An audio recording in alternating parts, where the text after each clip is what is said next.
Hentai? Get that person. Get that person. What kind of hentai are you watching? That sounds like that. OG-san's sauna surprise? Is that... Also, Jimbles, heyo, how was your day? Jimbles' day was fine. It was fine, but there's been a lot of overtime lately. I know I said that there was a lull in my work, after, like, April, but now I'm, like, inundated once again. Question mark what, Tay-Tay to Queen? What are you talking about? What? Also, hello, people. We're gonna have a very special guest with us tonight. Not that any of my guests are more special than the others. But Kaycem is going to be joining us for some character design stuff. I don't want to keep him waiting for too long. He's a very busy man with a very early sleep schedule. So I'm probably going to give it a very short intro today. Very short intro. We're going to do like maybe a 10-minute intro and start at 9:05. How about that? And let people trickle in.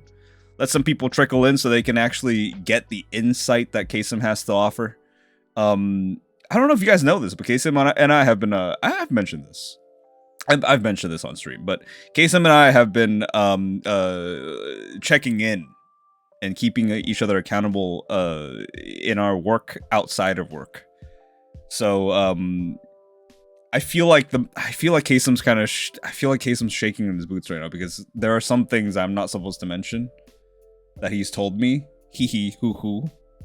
Some things that he's told me in confidence that I cannot divulge to the rest of you commoners.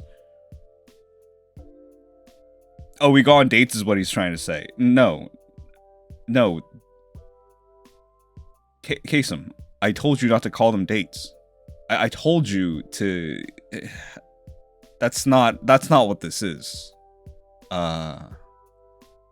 Awkward. Oh, I think you've misunderstood. I honestly love the presentation. I want another. Okay. Here's the thing. Okay. Don't make Kaycem sweat because don't sweat a presentation. We're not going to have a presentation. The presentation was all Super Lens and Panda's doing. And no, you know, it was like probably mostly Super Lens, and Panda kind of just spoke about it, whatever she saw on screen on the day that she was presenting the project that she had no hand in. Super Lens put a presentation together last stream, and yes, it set the bar very high. It set the bar super high, so high to the point that, you know, I need to clarify that there is not going to be a PowerPoint presentation today like the one that you had a couple of days ago. All right, that's not going to happen. What is going to happen is we're going to go over 10 portfolios today. Okay, we're going to go over 10 portfolios, and we're going to give each of those portfolios 10 minutes. I'm going to try to time it, and we're going to do a speed run of 10 portfolio reviews. There's no way that I'm going to sit here with the same kind of energy that we had for those 4 portfolios on Sunday night the other day. There's no way we're going to do that. We don't even get paid for this. All right. So there's, we're not going to go into it with as much energy as we, you know, as with as much attention. But what I did tell Kaycem to do was look over each portfolio beforehand so that we can make some more than considerate notes, you know, going into this. So yeah, it'll be just as good, if not even better, you know, because it's gonna be a lot faster in terms of pace, and it's not gonna be as dragging as you know, maybe the previous portfolio review was, as much as it was very informational and very you know, it was very informational. Hope you came prepared, Kaycem. Kaycem is always prepared. Kaycem's, you know, I feel like Kaycem's one of the most prepared people I've ever met. Like, when it comes to artists, because I feel like a lot of artists, and this is me just speaking about myself, I feel like a lot of artists are not very prepared, and they kind of just wing a lot of stuff. And Kaycem is not one of those people. As much as I like to talk shit about Kaycem, this is not one of the things I can't lie about this one. Hope all you gobos came prepared. Dude, gobos are never prepared. Goblins are never prepared. That's part of the chaos. That's part of the chaos, Kaycem. True that, yeah. Jimbo dating sim when? We have a Jimbo dating sim. He calls them outings. Yeah, and history will call us roommates as well.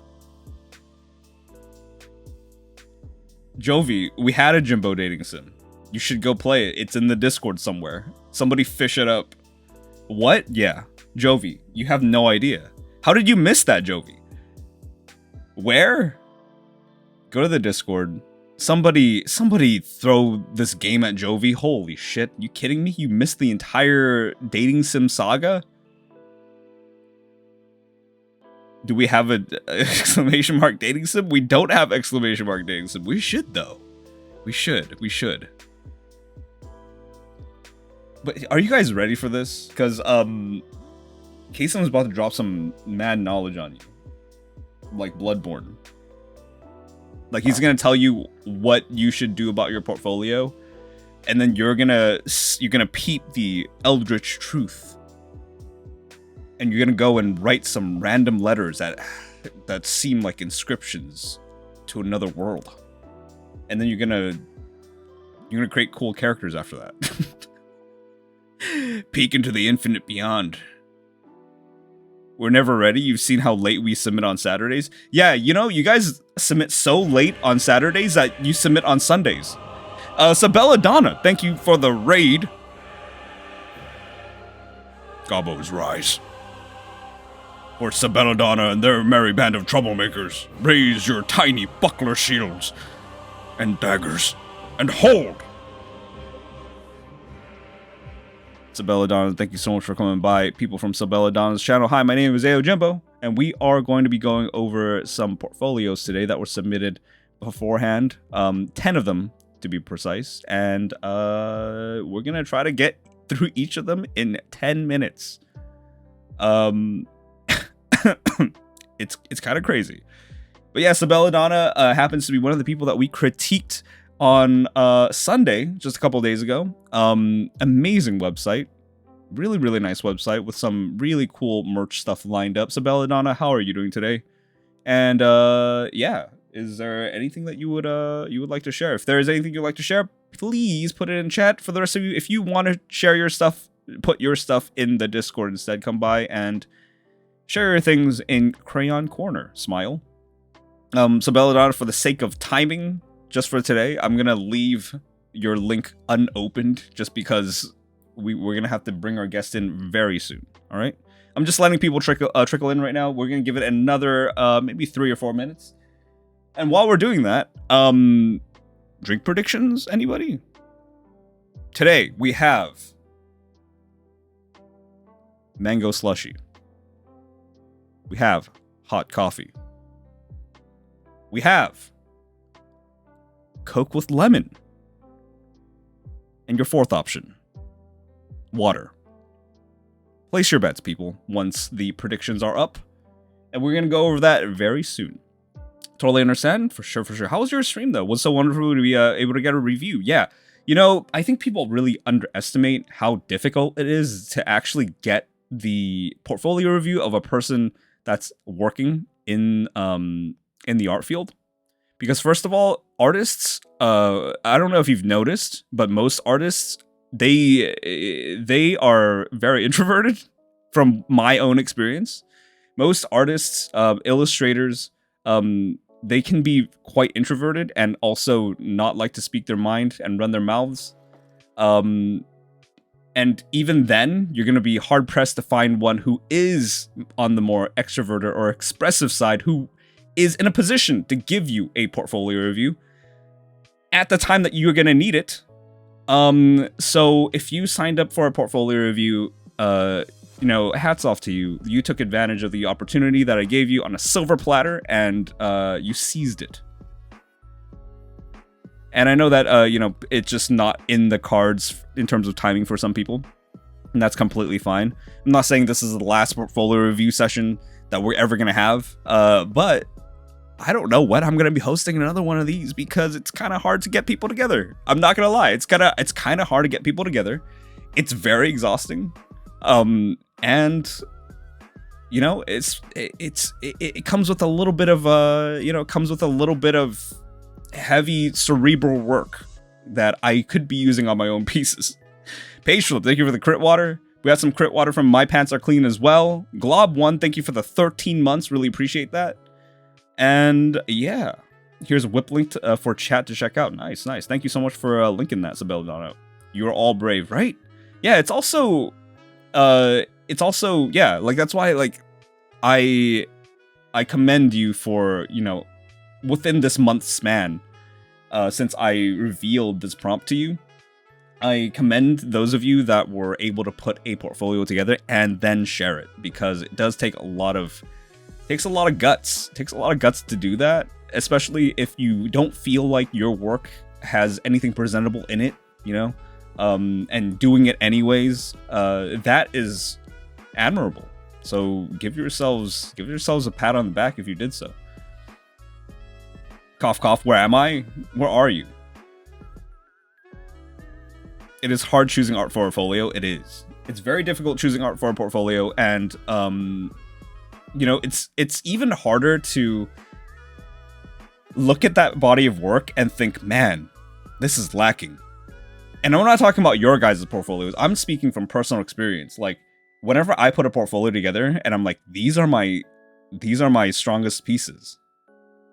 But are they? Really? Is this all I can muster? And I start going into like my shonen protagonist mid-season defeat monologue. And I start punching the ground, and there's like little scratch marks everywhere on my body, including my my orange jumpsuit and my forehead protector. And there's dirt everywhere. And I'm like, damn it! I could have been better! Who are you? Hi. Frizzy, you've fallen into the pit? Frizzy's always been in the pit. Frizzy's never made it out of the pit. We found Frizzy in the pit. We never tried rescuing them. In fact, we only know Frizzy through voice because they're so small that light can't reach them. By the way, Frizzy, Frizzy, congratulations. What a segue. Congratulations for graduating. Clap, clap, clap. Congrats. Well, don't even have a portfolio? Understandable, Miyuki. To be honest, I was not gonna originally do it because I'm introverted as fuck and I think my stuff is trash. But I'm like, wait, I already post on social media? What's the difference? Exactly. What is the fucking difference? Adulting time, fricks? Yeah. Bitch, I ain't that fucking small. I don't know. Rude motherfucker. Screw you. You're funny. They're there. Congrats, grad. But anyways, should we? It's been 18 minutes. I've kept Kaycem locked in a room with duct tape over his face for 18 minutes, and he hasn't made a peep. So, yeah, maybe we should get this started so that Kaycem can, you know, stick to his nightly schedule. This is so good. IDK Frizz, the tiny frizz on my fridge is pretty cute. Joey, this is so late. All right, people. I'm gonna tell Kaycem I'm coming in. I'm telling him I'm coming in. Just to make sure he's not like, you know, he's not got his Street Fighter 6 on blast, you know, on his speakers as I come in. I'm so mad I wasn't here when this was born. You're talking about the dating sim? Wait, why did I say fridge? Alright, people. Please welcome Kaycem once I walk in. Oh, wait, hang on. Before I do that, I need a... Dude, I wish I put some things on my soundboard. Applause sound. We're gonna need this one. Okay. Y'all ready? By the way, how's the music? I think the music's at a pretty good level, right? Anyway, whatever. We'll figure it out. I'm jumping in. Hello. Get this tape out of my mouth. I can't breathe. I can't breathe. Help. How are you talking if you have the duct tape over your mouth? I managed to like squeeze a little bit of tape between like my tongue and stuff. Is that one of your character design skills? Yeah. You designed your character you designed your own character to be able to speak outside of duct tape. That's amazing, dude. I don't know how you do it. Such a talent. You know, like in D&D, it's so likely that you're gonna get kidnapped at one point in a campaign. So having a special ability to breathe through tape is pretty nice. Also, yeah. Apparently, according to your chat, I'm quiet right now. Oh, really? Hello. Let me turn you up. Am I quiet? Hello, chat. Chat, can you hear me? Dude, you're really loud to me. I'm blasting, baby. What's that? What does he say? Jimmy Neutron got a blast or something. Anyways, I'm actually, give me a sec, because I'm actually pinging my Discord to let them know that to come over to your stream. Oh, you're gonna bring your chat here? Yeah, but they're all morning people, not morning relative to the world. But we'll see who comes on. Yeah, we'll see. We'll see. Louder. Hello. My name is Kaycem. Hey, I think this is good enough. Hello, can you guys hear me? Hello? Especially for a person who's supposed to be duct taped, it would be fail RP if I made you any louder than this. Yeah, no, you're right. Yeah. I can't do that. Is it on my end? Can I? Okay, you want me to turn up my side? I don't know. I think they're just fucking with me at this point. Kaycem is like a whisper. I don't know, dude. They're all saying it. Quiet kind of quiet for me. You're kidding me. Hang on. He's like yelling in my ear right now. Hang on. Give me a second. What the heck? There, is that better? Hello. Oh, dude. Okay, I guess I'll have to do this the entire time, huh? Damn. Let's turn down my headphones. Excuses. He's audible, but on the quieter side. What about now? Mods especially. Hello? There you are. Okay, perfect. Hello? Can you guys hear me okay? I think you're good now. Yeah? I'll also just have to I'm gonna have to stop deep throating my mic so that you can also get some airwaves here. Put that stuff like 5 feet away, man. Social distance. Dude, we're out of a pandemic. I can deep throat my mic if I want to. Yeah, you're right. Okay. There you go. All right. Cool. I just pinged just pinged my server, so hopefully people will come in, trickle in. Great. Hang on. Also, we're very disproportionate right now. What does that mean? There we go. Oh, you mean size-wise? Just a guy and his dog. What's that? I'm trying to think of a video game or like a character. I'm sure there's plenty. There's plenty of characters where it's like that. It's a lone traveler with their dog companion. Who would it be though? Like in today's space, I feel like there isn't that, there isn't that that relationship very often anymore. It's all people now. Like Fallout 4. I think you could get like a dog companion. Or is that never New played Vegas? Fallout. Ever? Any? Ever. Never. You never played any? No. Kaycem?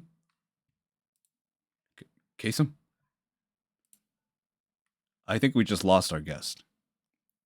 I didn't know that would be such an insult to the point where he was. Let's try this again. You played any Fallout games? No. What the heck? I didn't. But it looks like you just fell out of the VC. But yes, go ahead. It was an intentional falling. All right, let's let me get an intro in real quick so people know who I am, and we can get this one started. I know people are waiting. Yeah, go for it. Cool. All right. Well, what's up, everybody who's here? Hey yo, guys, what's up? My name is Kaycem. Why do you disappear?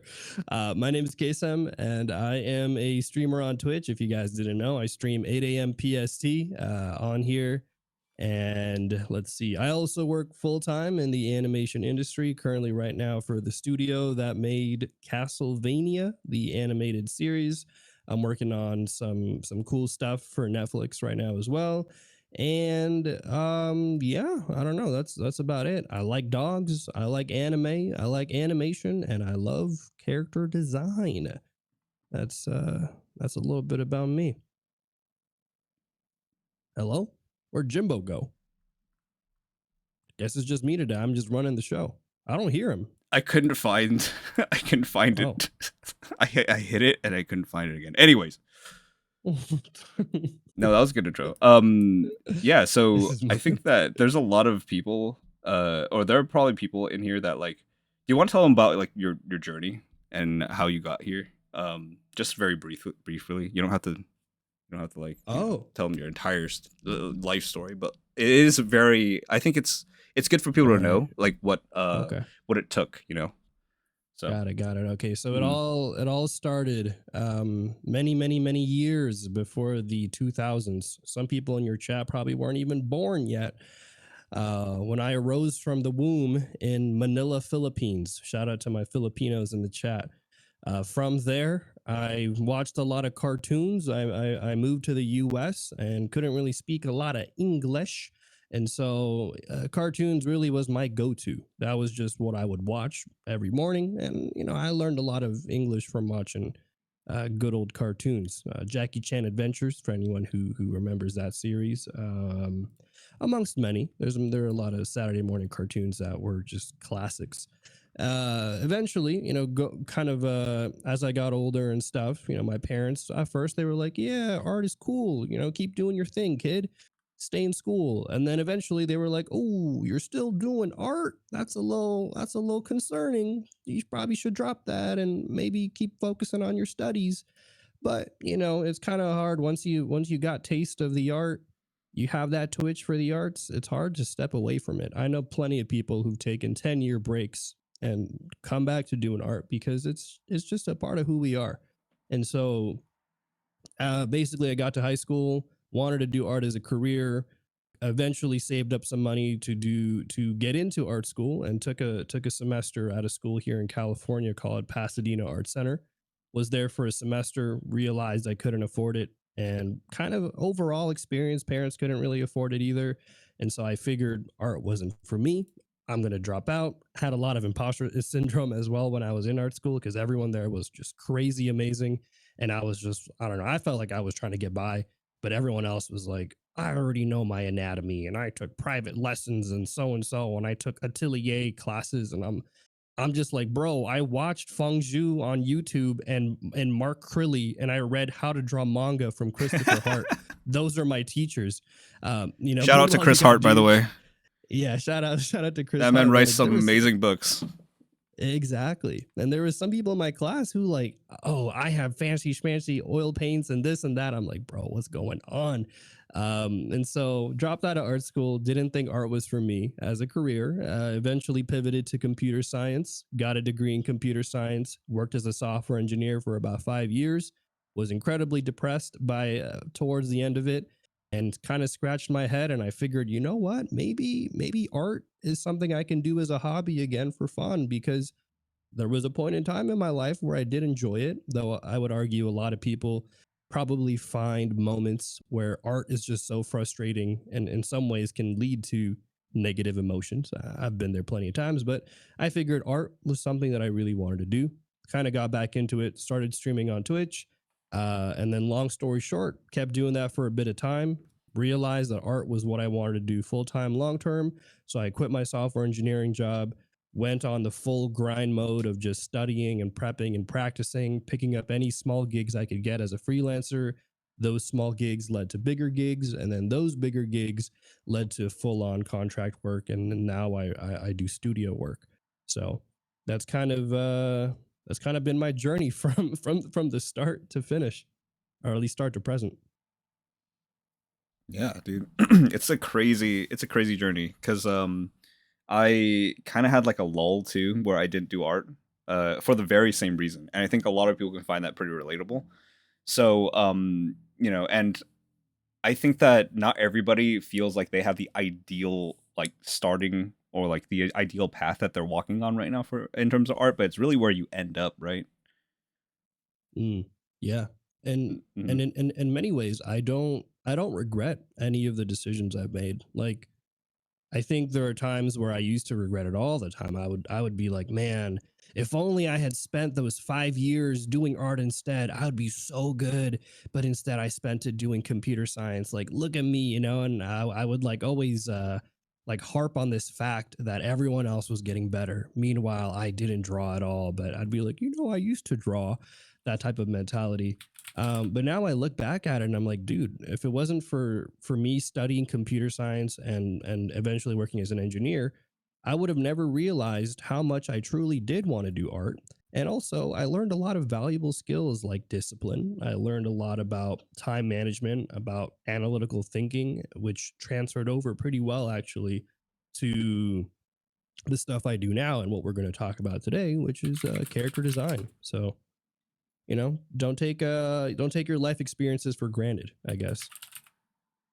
Definitely, definitely. Yeah, people will hear that. So just keep trucking, and you know, keep that fire going because I think that like this is just real. This is real talk. Like I think that like especially in today's space, it could feel very like so many more things are against us than ever before, and I think that you know just having that drive to continue is very very important.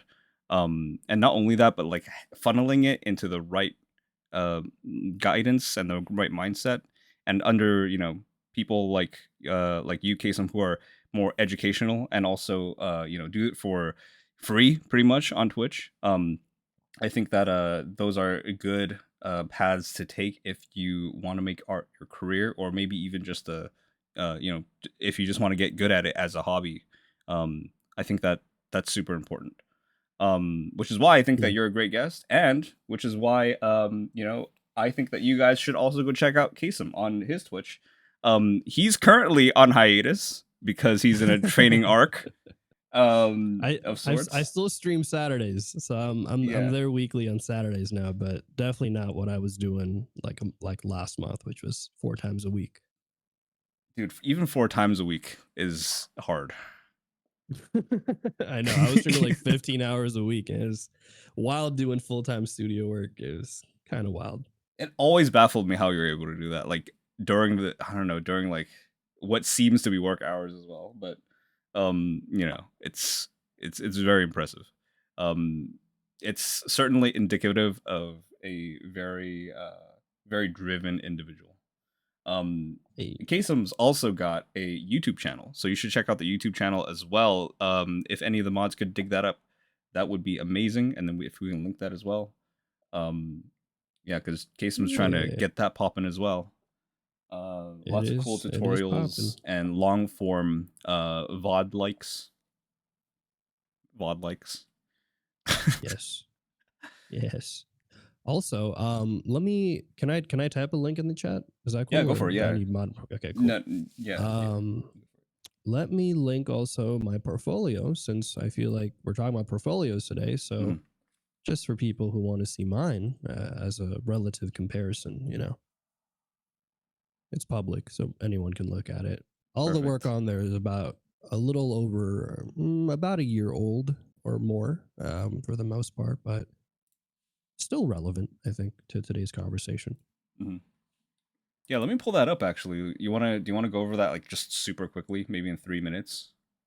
Sure. All right, here Yeah, you let's go. do it. And then I think it might be a good to also do some talking points also cuz I think for all the stuff we're going to see today, whether artists are looking to do it, whether they're looking to have a portfolio for professional means or just for personal means, um, I think there's gonna be some good questions I'll want to ask people. Is this what got me to work? Yes, this portfolio, for the most part, is what got me studio work. So, uh, yeah. So I think when I think about portfolios, usually, so there's a couple of things I want to talk about today, and we'll probably talk about them as we look through people's portfolios and stuff. But I think there's like two conversations to be had, right? There's the conversation of character design and just general character design advice that I think you and I can both give to every individual that we see.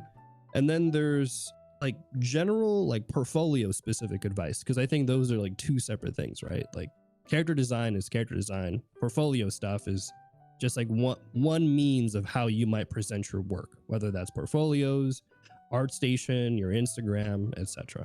Mm-hmm. So I'll talk more about portfolio stuff in regards to like my portfolio, but I think so. Generally speaking, things that I look for in a portfolio and that I ask myself and I tell other people is I say, what is your goal with your portfolio and who is your target audience, right? So, for example, my goal with my portfolio is to showcase to people that I know how to do character design, and particular know how to do character design for TV animation. And so the first thing that people see when they open up my portfolio is character design related work. I don't show them my about page. I don't show them my illustrations. I show them my character design stuff because I want that to be the primary goal. And then the second question is who are the people that are going to look at your work? If you are, for example, wanting to do studio work, the people who are going to look at your stuff might be producers, recruiters, clients, your peers. If you're doing portfolio stuff for maybe doing freelance work, maybe you'll want to show, you'll want to think about pricing and showing all of that stuff as well. So really knowing your client, or not your clients, knowing who it is that's viewing your work and your audience can greatly also shift the way that you want to present your portfolio. So those are just some like general advice that I would give to people who are, when you're making your portfolio, don't treat it. I mean, you can treat it like a Tumblr collage, which is completely fine. But again, knowing who you're showing it to will really make it easier for them, because at the end of the day, that's kind of what your goal is, right? Like you know your art, you've seen your art. So it's not necessarily for you to view, it's for other people to see. So how do you make it as easy as possible for someone to see your work and be like, okay, cool, I got what I wanted to see. This artist has the stuff I'm looking for. Let's see. Oh, by the way, I'm And then, streaming it in the VC, so if you want to see how I'm scrolling through it in live, oh, sweet. Yeah, let that me do way that. you can also navigate where you want me to go to show specific examples. Yeah. So for example, so we talked a little bit about portfolio stuff. Two other tips I'll give about portfolio stuff, and this is more technical stuff, is one, always have your contact info. Like that should be accessible throughout all of your portfolio. Your email, your other socials, all of that stuff, but especially your email. There have been so many portfolios I've seen where people don't actually give the contact info of their stuff. And like you'll see someone with good art and you're just like, man, how do I contact them? Do I have to go take multiple clicks to their Instagram page and then try to DM them on Instagram, or try to, search them up on some whatever social media, or DM them on Twitter? Like, you don't want to make it hard for people to try to get in touch with you. Like if people love your stuff and they see your stuff, make it as easy as possible for them to reach out. But other than that, I would say general advice is show your best work, and oftentimes less is more. So you'll see with my portfolio, I don't have a lot. I don't have a lot on there, at least relative to other portfolios I've seen. I've got maybe like 15 pieces max on this, maybe more, maybe less. I haven't actually counted. But you don't got to show a lot, right? Show what is necessary for the audience that's looking for it. And sometimes having more is actually bad for you, because if you show too much and some of that stuff actually isn't as strong as your other stuff, people are going to be like, oof, wait a minute, look at all this good stuff, but here's this one illustration that's kind of, I don't know, it's kind of and then they start to doubt a little bit. They're kind of like, ooh, can this person really do what I'm doing? Because they got this weird piece here, right? So 100% quality over quantity is going to be the key thing here for any portfolio, right? Because there's a huge difference between a portfolio and your Instagram account or your Twitter feed, right? You got to, again, think about it. Think about who you're showing it to, and also the time. Because, for example, my portfolio, it's really mostly for studios. And so if a recruiter who probably goes through 100 portfolios at a time, right? They've only got seconds, maybe a minute at most to look at a portfolio. Like we have 10 minutes for everybody today, which is great. But like if you've only got 1 minute or less to look at a portfolio and you're scrolling through incredibly fast, you better one, show them your best stuff, and two, show them in as quick as possible that you've got whatever they're looking for. So yeah, those are the general portfolio advice. And then for just kind of general character design advice, we'll get more into it as we look through the portfolios. But in terms of my portfolio, things that you want to have in your portfolio, and this will vary depending on industry. If you're doing for animation, if you're doing live action, if you're doing games, it'll all kind of, but the general things you want to show is, one, you want to have variations for your characters. You want to show your characters from different angles. So animation, usually you want to do 5, like the one you're on right now. Like you want to show at least 5 rotations, like front view, side view, 3/4 view, all of that stuff. For games, you can get away with usually just having a front view, back view, and a side view. So it all depends, right? Live action, you want to see more rendered stuff as well. Some games, like for example, Naughty Dog, they really want fully rendered type of illustrative work. So imagine my portfolio, but it was more kind of rendered out in that kind of a realistic style. So knowing who your clients are and that kind of stuff will be important. But overall, the purpose of a character design portfolio is to be able to showcase the exploration of the character, but also be able to provide technical assets for other people in the pipeline to be able to take your illustrations and take your designs and be able to animate it, to render it, to model it, to color it, all of those things, right? Because you have to think, like, usually character design is at pre-production. It's the first step that a lot of productions, whether it's games, movies, or shows, take. And so you want to make sure you can give as much info as a character designer about the characters to everybody further down. Yeah, but I think those are like the general advice about character design. So yeah, I don't know if there's any questions about my portfolio or anything you want to talk about. Yeah, so Tay was asking, so try to cater your portfolio to whoever you're wanting to take you in. Is that basically? Yeah, yeah, that can be hard to do if, like, for example, let's say you only have one website and you're trying to like spam apply to a bunch of different places. But definitely trying to cater it as best as you can. So for example, I mostly want to work in animation and TV animation. And so a lot of the stuff you're going to see is not going to be super rendered illustrations. I'm not going to put my, rendered pieces on here and stuff like that.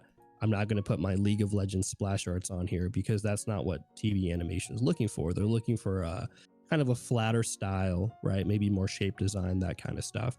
And so having a general idea, I think will be helpful. And then also, I think it's good in general as an artist, especially when you're thinking about portfolios and stuff, to kind of think about what your goal is in general because I think when you're a beginner, there's just so many options to study. You can study environments, you can study characters. Within characters, you can study different styles of character design. You can study props, like there's just such a plethora of things to study, which is great.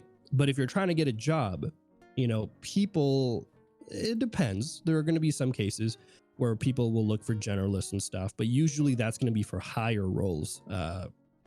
The higher up you go in your career, for example, just studio work, the more generalist you can be. But I think usually if you want to kind of break into the industry, as the saying goes, specializing is going to be really valuable, because at the end of the day, they're going to try to hire you for one or two things, not necessarily for a whole breadth of things. But again, it varies. So take what I say with a grain of salt. Yeah, I agree that specializing is a good thing, because you want to also, another thing about specializing is you are allowing people to approach you for the work that you want to do, instead of just any work that you want to be commissioned for or to be paid for. Because you could be hired to paint rocks, for like 40 hours a week, but it's not necessarily what you want to do. I mean, okay, not to say that, you know, some people don't want to paint rocks, because, you know, if that's your thing, then go for it. But Yeah. you know, like plenty of people you know, will go out of their way to put everything under the sun in their portfolio, and then not be happy about the jobs that they get, simply because they want to be in the space as quickly as possible. So Yeah. you know, and to be paid as quickly as possible, and have as many opportunities as possible. But to me, that's never really made sense, because just personally, because I feel like if you're going to be doing something as selfish as going into an art career, you might as well go that last lick of the race, and, you know, push it so that your career is what you want it to be anyway, right? Right.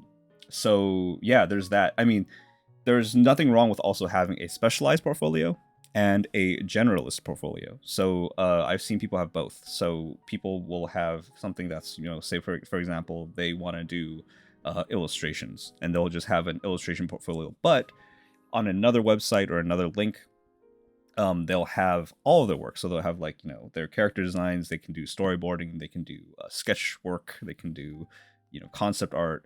You know, that's when you can provide your potential clientele different sources of your bodies of work, depending on how you want to cater it. Right. So I've seen that as well. So it Yeah. doesn't have to be black and white either.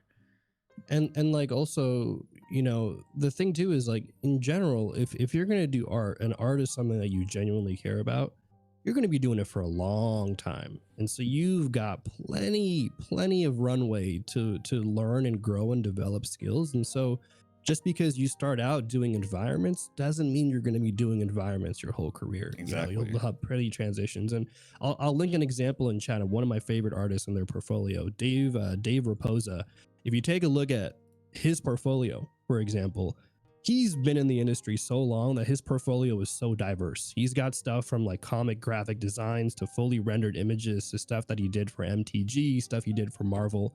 And eventually, as you know, grow and develop as an artist, you'll just have a breadth of work. And as you know, get more experience, you'll just naturally become a generalist in whatever that means, right? So don't feel like, oh man, I really want to do 10 different things now. Like, but you know, you're telling me I have to choose one. Like, don't worry, because you'll be doing it for a while, you know?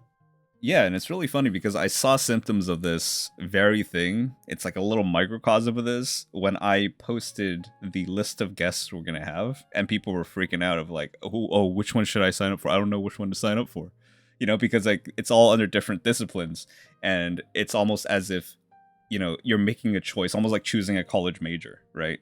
Like, you know, I don't want to funnel myself into this too quickly. But that's the thing, right? Like we forget that a lot of the artists that I have here on my show as guests, they are interdisciplinary.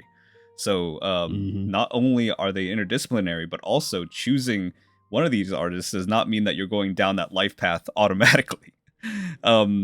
You know, Yeah. it is merely a portfolio review, and also once again, like that kind of it relates back to the portfolio thing. Like you don't, just because you catered your portfolio this year toward character design does not mean that you can't, you know, ease your way back into something that's, you know, adjacent to that later on down the line that you might find more suitable to your way of carving out a career, you know? Yeah, 100%. And it's interesting too, because I actually chatted with somebody recently who is a software engineer. And in like software engineering, it's a pretty linear track for careers. It's like you start off as a level 1 junior engineer, and then you become a mid engineer, and then you become a senior engineer, and then you become principal, and it's just kind of like a linear hierarchy. But for example, in animation, I know plenty of artists who are like, okay, I broke in for doing storyboard stuff. And then you know what? My next gig is going to be character design. And it's like, oh, you know what? Maybe I'll go do, someone's looking for a prop designer. So let me go do prop design. And so in many ways, I feel like the artist path can also be very horizontal, right? There's so many different avenues you can take. Sure, you'll start off as a beginner in all of them, but the cool thing about art is I feel like a lot of the skills are transferable, right? So the techniques you learn from doing environments and backgrounds, some of that's going to roll over to your character designs and vice versa. I definitely agree. Like the way that some people who started off with graphic design approach their character designs is very interesting. Or like when they consider Mm, composition in like a painting, it's very different, and it's also you can see that there's a certain design sense that's being brought in from another discipline, and that sometimes can be what actually makes you special in that new space that you've come into, because not everybody can take that wealth of knowledge from a pre-existing discipline that you've studied under, you know. yeah, um yeah. yeah, I feel like there's a lot of room for uniqueness within creative space like this, and it all comes from like multiplying your skills and your experiences from your life's path. So yeah. Mm, I agree. Mm-mm. But yeah, did you want to go over anything else on your portfolio, or are we good to start on the other ones? Um, I don't know. I don't know if there's any questions in chat about my portfolio, but otherwise, I mean, my portfolio pretty standard. Here's what I'll do. Actually, I'll critique my portfolio first because why not? You got 10 Um, minutes. no, we don't need 10 minutes. I don't. I want to spend it more for other people. But here, I'll give a general critique of my portfolio. All of this stuff is about a year old, so I already, like, unfortunately, a lot of the stuff that I would want to show and put on here, it's still under NDA. So, but it's interesting because, like, looking at it now, like, I can tell what's lacking in my portfolio, and so, like, just from working in the industry now for a Ooh. bit of time. This is For spicy. I want example, to hear this. Let's go. okay, just do a slow scroll Okay, over my yeah, yeah. portfolio. One of the things that I dislike about my portfolio, just that's a little slow, maybe a little faster than that. That's like a Jurassic Park slow. Um, something that I want to do with my more recent works that I'll be putting in is, if you look at my portfolio, everything is very vertical, and not just vertical. Mm. It's like vertical, but also like parallel to each other. So character designs are all kind of stiff, even though some of them are doing poses and stuff. It still feels very vertical in nature. And then also something that I feel like is lacking that I would love to see more is just a general exploration and pushing of forms that I feel like some of my pieces play a little too safe. There's some stuff where they're kind of bordering realistic, you know, because sometimes I'll use references and stuff. But when you're doing animation, man, animation is all about shape design. I don't know if anyone here has seen like the recent Spider-Man movie. I have not. I But haven't when you either. look at all the but when you look at all the people posting art and stuff and you see the art style, it's so expressive, even in just the way that they draw hair, the way that they draw faces. Everything about it is so pushed, but in all the right ways. Um, and so those are things I'm looking to do more with my work. I have a bunch of work that I'm working on right now that, Jimbo, you've seen, so you can kind of tell actually the work that I'm doing Right. now, how it kind of like compares to work from what I've done a year ago. Like, technically speaking, like from the technical side, not much has changed. I think a lot of the technical skills are still pretty consistent, but it's more about taking those technical skills and really pushing them. Like, how can you, what's that thing about like breaking the, uh, what's it, like, know the rules to break them, kind of whatever Yeah, phrase. I think you phrased it correctly there. Yeah. Yep. So stuff like that, where I think just kind of in general, those are the things I would love to do more with my work, and just overall having a stronger sense of diversity. That's another big thing that I want more with my work. I want to really explore animals. Creature designs are so popular right now, especially in adult TV animation. You know, everyone wants monsters like Castlevania, or creatures from like Vox Machina, or Dota. You know, the whatever series, right? So I haven't done a lot of that, but I would love to. I'd want to do more older characters, you know, just kind of having a larger breadth of work as a character designer, because those are the things that take somebody who is like a junior slash maybe beginner character designer to somebody who actually leads shows and productions, which is eventually what I want to do. Like, I want to be able to lead the production of a show and say like, hey, I've got the breadth of work to be able to design any and all characters from this story, you know? Um, and that also leads into doing different types of settings, right? So right now, a lot of my style, like clothing wise, it's kind of set in like a modern slash, maybe there's some aspects of change to some of those things, maybe like a sense of realism, but like I would love to do more fantasy stuff, more sci-fi stuff, you know, really break into different realms and stuff. So those are the feedbacks I would give to myself for my I think that's portfolio. all. Yeah, I think that's all really, really good in terms of like, uh, something that you build upon. Because yes, after you said that everything was vertical, I was like, yeah, you're right. Everybody's kind of just standing very balanced, Yeah, right? first Um, thing. yeah, and I think it wouldn't hurt. In fact, I think it would be the next step for you to, you know, break out of the vertical stance and go into like more dramatic poses and dynamic, gestural, um, accompaniments to the freestanding ones. And that I think like Yeah, that diversity will already really gum up the body work that you've got going here, which is already quite strong. Um, I can see why you're yeah. hired. So Thanks. yeah. Would you consider your characters to be more grounded? Says Tate. Like they could be set in the real world in comparison to fantasy. I think yeah, that's basically what you were saying. I think so. I Hmm. mean, I think it's interesting because fantasy, it depends, right? Like, what does it mean to be grounded versus fantasy? Um, I think it depends. It depends on the story and the stuff because you can see, for example, let me think.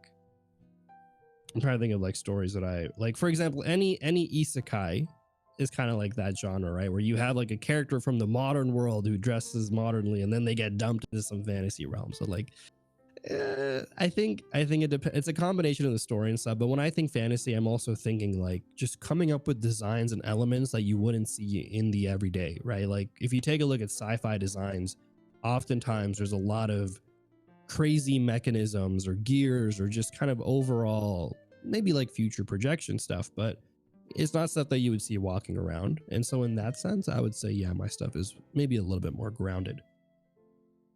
Yeah, I think like it all a lot of it actually stems from I feel anatomy studies because like I feel this too like whenever I studied anatomy I wanted to portray the anatomy and my skill of anatomy through the clothing. Does that make sense?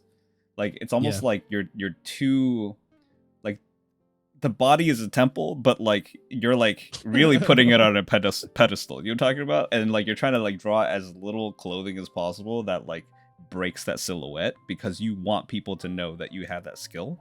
And I think it took me Mm, a long time to like be like, just completely like treat the body as if it was another object that just describes its character instead of mm, thinking of it as the character at its core. I think that kind of yeah. like helps me re re-examine what a character is about. Yeah. And that's interesting too, because that also goes into kind of what I was talking about at the beginning of again, differences in productions. Because, for example, if you take, let's say, a video game, like Last of Us versus maybe not Last of Us, but let's just say like Naughty Dog produces a more realistic style versus the animation style of something like Samurai Jack. I don't know if people here know Mhm. Samurai Jack, but um, when you look at something like Samurai Jack, it's all about shape design, right? And simplicity and stuff. And so being able to sometimes a lot of shows, the animated shows, for example, stuff like Warner Brothers and like that superhero type of animated series, they do use a lot of, body fitting form clothing and stuff because it's a lot easier to read, especially for animation, to see the joints and all of that stuff and the anatomy. And so sometimes big clothing can obstruct that and make it difficult to animate. But if, for example, you're working in video games where everything is going to be highly rendered and you can pack a lot more details in, I think there's sometimes a lot more opportunity to really go crazy with the shape design and not worry too much about like, oh, will this be easy to read in a split-second frame? Because that's oftentimes what happens in animation, right? You have someone running and you're Mhm. only seeing that for like not even a second, maybe like a fraction of a second, right? Right. So thinking about the productions and stuff can also be a big factor in how you design your characters. So I think when we've had our talks and stuff, and I talk to you about the designs that I'm currently working on, simplicity is such a big thing in animation. It's like, how do you take a design and what are the most simplistic elements of that, the most essential elements that still give the character their life, but also make it easy to see and watch from a viewer perspective. Yeah, completely agreed. I also think like something that from the outside looking in as artists, we don't think about a lot until we get into the space is timing and like production timing. Like simplifying a style can make it so much easier to fit you know what needs to be done in a production within the set schedule. And I think that simplification is what really drives, like, you know, the budget of time and also budget of money, which are correlated, are very correlated with the style as well. Right. Yeah. So yeah. That's true. But yeah, you also have these illustration tabs up here. Like, I kind of want to just very, very briefly go to here because I kind of want to see this. I mean, I not that I haven't seen it before. I just want to like show everybody that you're also capable of this, and that it's kind of like a testament to the fact that just because you are a character designer, and we are on time. Okay. that actually took 10 minutes. I know. But yeah, that you don't just do, you're not just capable of character design. You can also do illustrations as well. So yeah. Yeah, I don't even like this tab. I was actually going to get rid of it, but it's all good. But here's the thing, like, yes, yeah, I get like you would want to like, you know, take it out, but yeah, go for it.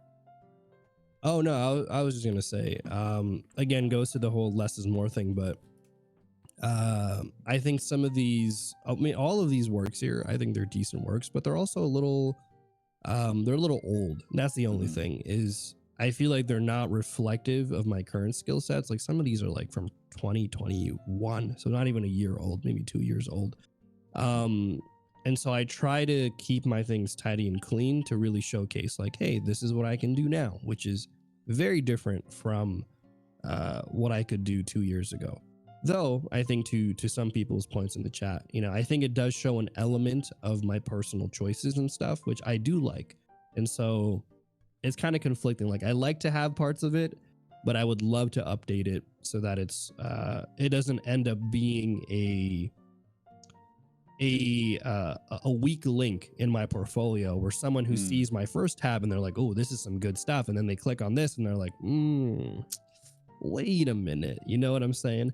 So always, again, you have to think about who's viewing stuff and how they might take all your stuff. So there's man, I don't know where I learned this from. It might have been in college or something when I took like a film class or something, but there's this phrase called when you're creating stuff in the creative process, you have to sometimes kill your babies. You ever heard that? No. You never heard that? Okay. I've never heard that. It's such a crazy phrase, but the phrasing basically means that, you know, as artists, everything we do and everything we create is so personal to us, and we love every single thing that we make, right? It's just what we do. I mean, not everything, but like sometimes just because you love it doesn't mean that it shouldn't be included. Some people say kill your darlings. Yeah. So like, just because I love a lot of the pieces on here doesn't mean that you know what I'm saying? Like I have to cut it out. You got to get rid of it. And so you have to be very judicious sometimes with not just portfolios, but really with the art that you're doing. Like, you know, as you said earlier, with like time constraints and stuff, right? Like maybe you're working on a convention piece and an illustration, and you're trying to add all these cool elements, but you're thinking to yourself, well, I got a week left, so I got to cut something out, you know? Yep. And that happens right now. As you know. All the time. Yes, I do know. So the phrase itself is a pretty wild phrase, but it's just something that stuck with me and something that I always consider whenever I'm looking at my work, and especially portfolio stuff. Definitely. But do remember how the phrase actually goes next time instead of saying kill your babies or smother your Uh, fetuses or whatever. that's literally what I heard. Some people say kill your darlings in the chat. Yeah, I think that's a little bit more, I don't know, there's a little more etiquette to the darling part of it. eh, Yeah, it's all about phrasing. but like it's like shocking. You know what I'm saying? There's like a Oh, yeah, shock you're factor right. to it. Yeah, I was tuning out a little bit before you said kill your baby, so I think that was probably a good thing. Yeah, Yeah, I can tell your eyes were glazing over. yeah. Could you tell? Yes. Yeah. But yeah. Cool. Yeah, I think that was a pretty good look over of your entire body of work. Can't wait to see some of your other stuff come up in the public surface, I know. I would love to see. You've seen some of my stuff that's Yeah, yeah, like yeah. still secretive, but Yeah. it's definitely, I think it's definitely much stronger than anything I have in my portfolio. Oh yeah, I agree. Definitely. Not that anything here isn't worthy of anything, but like it's I think what you've created now, what I've seen you create now, and the thought process behind it, when it's finished, it's gonna be so good. I can't wait. Ooh, it's gonna be so good. Yeah, I got some stuff to show you. Ah. Let's Anyways, enough about my stuff. Let's get into some people's stuff. Yeah, for sure. So our first portfolio that we're gonna be going over is, and I apologize for my French, but it's D'Artagnan. If D'Artagnan. that's their actual name, dude, Yes, that's goated. What the heck? that is. I feel like I you're a looked it knight, up. Right? sired out here. D'Artagnan. Am I saying it right now? Space Bits? But yes, that is Space Bits. That D'Artagnan. is the first portfolio that we're gonna be looking over. And For sure. this is their portfolio. So we're gonna be clicking through the links. And Kaycem, I sent these to you earlier, so I'm gonna go and start the timer now, so that we All can right. just we can start speaking about it.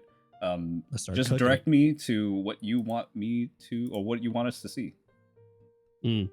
Okay. First thing I want to call out is I think the homepage of your portfolio starts off with your little intro about you, which is fine. Again, I talked about this earlier. I think when you like first click on it, when you first open the page, I'm pretty sure it opens to you. Mm-hmm. Let me see. Yeah, I think so. So again, it's not a bad thing, but like something you want to consider is like, do you want to show your work first and this and that? Because people might read this and are like, that's cool. But then if they have to click to your art, again, that's like additional work for them. So just something to consider. I'm not going to say that it's bad to put your info first, but just food for thought, I guess. But yeah, I actually agree with that. Let's take a look. Showing your body of work first before any about me's or anything like that is certainly my priority. I told this to my chat in previous portfolio reviews as well, that when I'm looking at people's art or looking for people's art, I just want to see their art and not exactly the about me. I'll look for the about me once I am hooked by their art. That's personally, Yeah. That's what I do. Yeah, I agree. All Okay. All right. So let's take a look. I have it opened up on my end too, but I'm also watching your stream. For sure. I think the thing that I want to say about this, first of all, I think it's strong. It's strong work with different along different kind of avenues in terms of art. I'm seeing some rendered kind of environment work. I'm seeing some character design work, and then I'm seeing some more rendered images. So you've got a good kind of breadth of different things that you've put on here. But again, kind of that first question I wanted to ask, and something that you want to ask yourself, is like, one, what is your goal as an artist for your, and what do you want to present in your portfolio? And two, who are you intending for this to see? So again, just something to think about. Not saying that this is a bad thing, but depending on your audience, if you're trying to, for example, get a job in character design, they are not going to care about this little beach house that you made, and they're not going to care about some of the other stuff. So just kind of something to think about, right? Is like what it is that you want to do. So Yeah. Any thoughts from your end, Jimbo?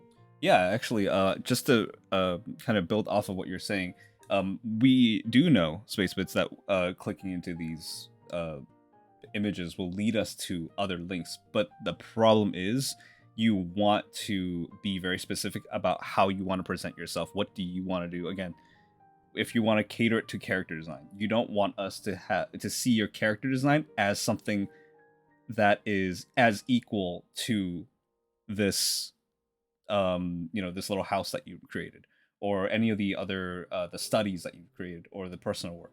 So personally, if you're going to do a portfolio for character design, I would not gate it behind this click, because now all of a sudden I'm just seeing this image, I'm seeing that along all these other images. And certainly if you have to tell us that we have to click into these to actually see the other images, Yeah, like that is here's not what I'm gonna going. Yeah, say go too. ahead, go ahead. Yeah, Like your stuff is good, yeah. but it's just it's like tooth pulling to have to go through your work. I'm just gonna be honest with you. Yeah, Like go for it. Yeah. I'm clicking your stuff, and I have to do so many clicks, but man. Dude, my teeth! You're really pulling my teeth right now. Having to click, like for example, I'm gonna click your Althea. Click if you go back, Jimbo, and you just Yeah, let go me to go back. their if you just saw this like this little beach house, right? You're like, okay, they do beach house stuff. That's kind of like whatever, right? And you wouldn't know there's more to it. But if you actually click on that link on the side after, then you'll be like, oh, okay, take a look at this. They've There's so got much. There's character character. design in here. There's stuff on here, but like the way that you had to navigate get there, yo, bro, what are you doing? It's you're making it hard for me. And again, one of the things I talked about early on was easy. You want to make it as easy as possible for people to see your work. That's why if you looked at my portfolio, you had to click on nothing. There was nothing you had to click on. You open the portfolio and you scroll down and you see everything that you want to see. Now, again, that's just one way to go about it, right? I'm not saying this is the only solution, but I'm just saying for this one, you definitely want to make it easier for people, because right now it took us a while. Like if I hadn't clicked that link, man, I would not have found these other cool things, right? Mhm. But yeah, I mean, again, so I think we've given some like general portfolio structure advice. I would highly recommend changing some of that and just looking at what other people are doing. But Jimbo, do you want to look at like specific character design stuff that they've done and maybe give some feedback on that? Yeah, is there one that you thought was particularly the strongest, so that you wanted to comment about? Because I think this one right here is probably the closest to the kind of character design that you're more familiar with in terms of animation. Um, what do you think? Is this We can look at this. We can okay? look at Yeah, a few of them. I've take a look seen at these. I've poked through a few of these. I think in general, if you wanted to do again character design, turnarounds is essential. This is not an optional thing. So it's good. It's good that you have the turnarounds. It's it looks fairly solid, though I feel like something that you can do to really clean up your turnarounds is you want to put them on like an axis, like a vertical axis, and just animate a rotation across them, and you'll see right away what's off and what's not working with your designs. I can't really do that right now for you, but I can kind of tell how, for example, the 3/4 view, the head is kind of tilted a little bit forward, but then in the side view, the neck is kind of tucked back a little bit. So if you rotate that, you can see it right away. Other things I'd want to call out as well is, while it's cool to do, it's good to have like the rotation for just like the body.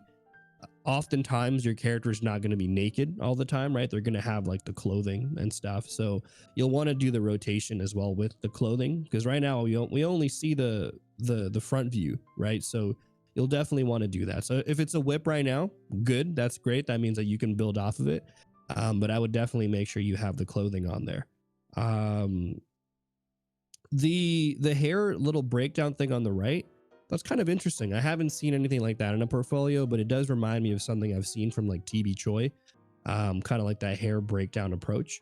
It can be helpful, but again, it may not be necessary.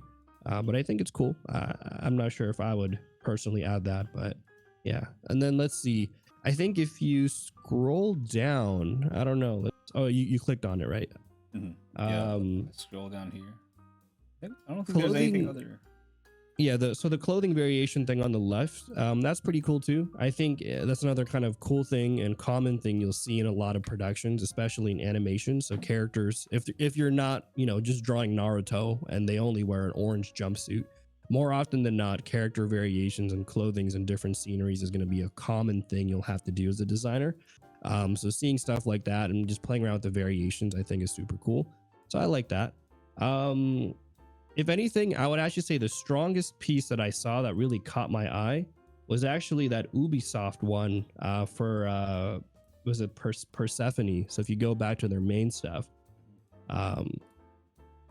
like this, if you scroll all the way down, that if you click on that, click on the link for that, I would say that's your strongest stuff. Like that should have been front and center because you kind of got a lot of elements here that I think is cool to see. You've got some good rough sketch variations, which is great. So it looks like your ideation and stuff. You've got different clothing variations for your character. You got different hair variations for your character. They're all well rendered and stuff. You got a cool little description and narrative behind it. You've even got some like mood boards for it. Like that's all cool stuff. And this is kind of the stuff that I think is leaning more towards the character design professional side of things. The only thing I would say is if you really want to present the character design side of things, you want to do those rotations, right? Put in a front side, a back view, maybe a side view. And then I would love to see the character also doing some things, right? So a common test that you'll see, we have like 28 seconds left, but like a common thing you'll see in, for example, Disney is they will ask you to draw your characters sitting, or like, how would your characters sit? How would your characters hold a cup if they were to drink, right? So start thinking about those things and add that to your portfolio. But overall, it's good, a good portfolio, strong portfolio. It's just a mess to click through. Yeah. I definitely agree that this is probably the strongest out of all the work because not only have you made such variations in terms of like color and also outfits, you've also provided a mood board, and I think that's I actually really like that. I'm not like a recruiter or anything, but just as an artist and as a person who is very much into this body of work, I do like to see I like to see this, even though I don't really feel like this is included very much in a lot of portfolios. Yeah. I did enjoy seeing like where you're coming from, so that was actually delightful. Anything else that you wanted to say, Kaycem, before we move on to the next one? I think we gave a good amount. I don't want to overwhelm you. Definitely. So, people, let's get a good round of applause for Space Bits here. Woo! And let's go. Let's get those claps in. Good stuff. Good stuff. Thank you for submitting, and we're on to the next one. Okay, so this is Garn Draws. I don't know if they're in the audience with us tonight. By the way, Kaycem, couple of orders of business. So first of all, if you need at any given time for you need a break or anything, you need to go you need to go piss, you need to get a drink, you need to stretch your back. I know how old you are, so bro. I know because I know it of myself, and I'm going to use every second that you ask for a break to crack my own back. So, yeah, so if you need anything, let me know. And just say the word and we'll take a 5-minute break. And second of all right. What drink do you think I have with me tonight? I have your options here. Mango slushy. You think it's mango slushy? I wish it was. That's what I want to drink. It's not mango slushy. I wish I had one too, but it's not that. Do you know what the other options are? Don't tell me it's that Coke with lime stuff. It's not. Okay, good. Is it the hot coffee? It's definitely not water. So yes, it is hot coffee. It used to be hot at least. So pay it out, mods. Did you put money in? No, Did you put? I wanted to No. put I wanted to put money into the mango slushy, but I figured you wouldn't actually be drinking that. I want to drink it. I put mango slushy as a pretty good 5% of my options, and I've never had it once Ever? on stream. Oh, okay. No, I've had a mango slushy before, but Yeah, not I on was stream. gonna say, dude, you're missing out on life. One of the better slushies, I feel. Yes. Okay. Let's go with Garn's portfolio here. Let's do it. All right, so this is Gagarn, formerly known as Garn Draws. I'm still gonna call you Garn Draws for now. Gagarn. This is their portfolio. So when you click on their website, it goes straight to this. So this is already not a good thing. Don't have it go nothing here yet. If you're gonna link it to your all posts if that's where your work is. So that's the first matter of business. Kaycem, I'm gonna leave it to you. Yeah. Also, from the last portfolio, we don't have to go back on it, but I didn't see any email or contact info easily accessible. Maybe I missed it, but you know, just kind of a reminder, right? You want to make it easy to get yourself contacted by people. This one has an email link. I don't know if it actually works. Let's click on it. Maybe it works. I don't know. But make sure that stuff works, you know. Otherwise, let's see. Let's go back to what the heck? Okay, here we go. Sorry. For some reason it's bugging on my side. I clicked on the link and then now my whole thing is hacked. Okay, okay, we're good. No, we're good. Let's see. I mean, what I'll say off the bat, just from what I'm seeing, is I see that there's like a clear element of like shonen anime influence. It seems like this artist loves to throw in some weapons, you know, characters with weapons, which is great. I'm seeing it in a lot of the motifs. We're seeing some cool creature stuff on here. Overall, I think this is cool to see, and I would love to know. I don't know if they're in the chat right now. So, in general, when people were sharing their portfolios, did you have a rough idea of what they were looking for, or did you just want me to give any like feedback? Yeah, so actually in the Discord, I asked them a few questions that they were supposed to answer for me, and they gave me responses. I can read this one out for Garn here. For my goal, I want to be an online artist, taking commissions from people who come across my artwork, and to be a character artist and comic artist. Parentheses, however, I cannot show my comic art. End parentheses. So for my portfolio, I wanted to know 3 things about my art. How composition feels across all my pieces. Are they dynamic? Do they catch the eye? Are they simple and effective, or are they lackluster, etc.? My posing and anatomy. Are there any major concerns? Do the poses I drew make sense in terms of selling the intention behind them? And character design. Do my character designs sell the theme they are based around? Do they follow the rules of character design? And if I don't, do they still make up for it in a certain way? That is all. That's what they asked. Okay. Where can I find that? Where is that? I just want to... Let me go and link it for you. Cool. Okay, but based off of what I heard, I think I can kind of see where their goals is kind of aligning here with their portfolio, because I think I'm seeing a lot of, again, anime influence type of art here, a lot of different variations of style as well.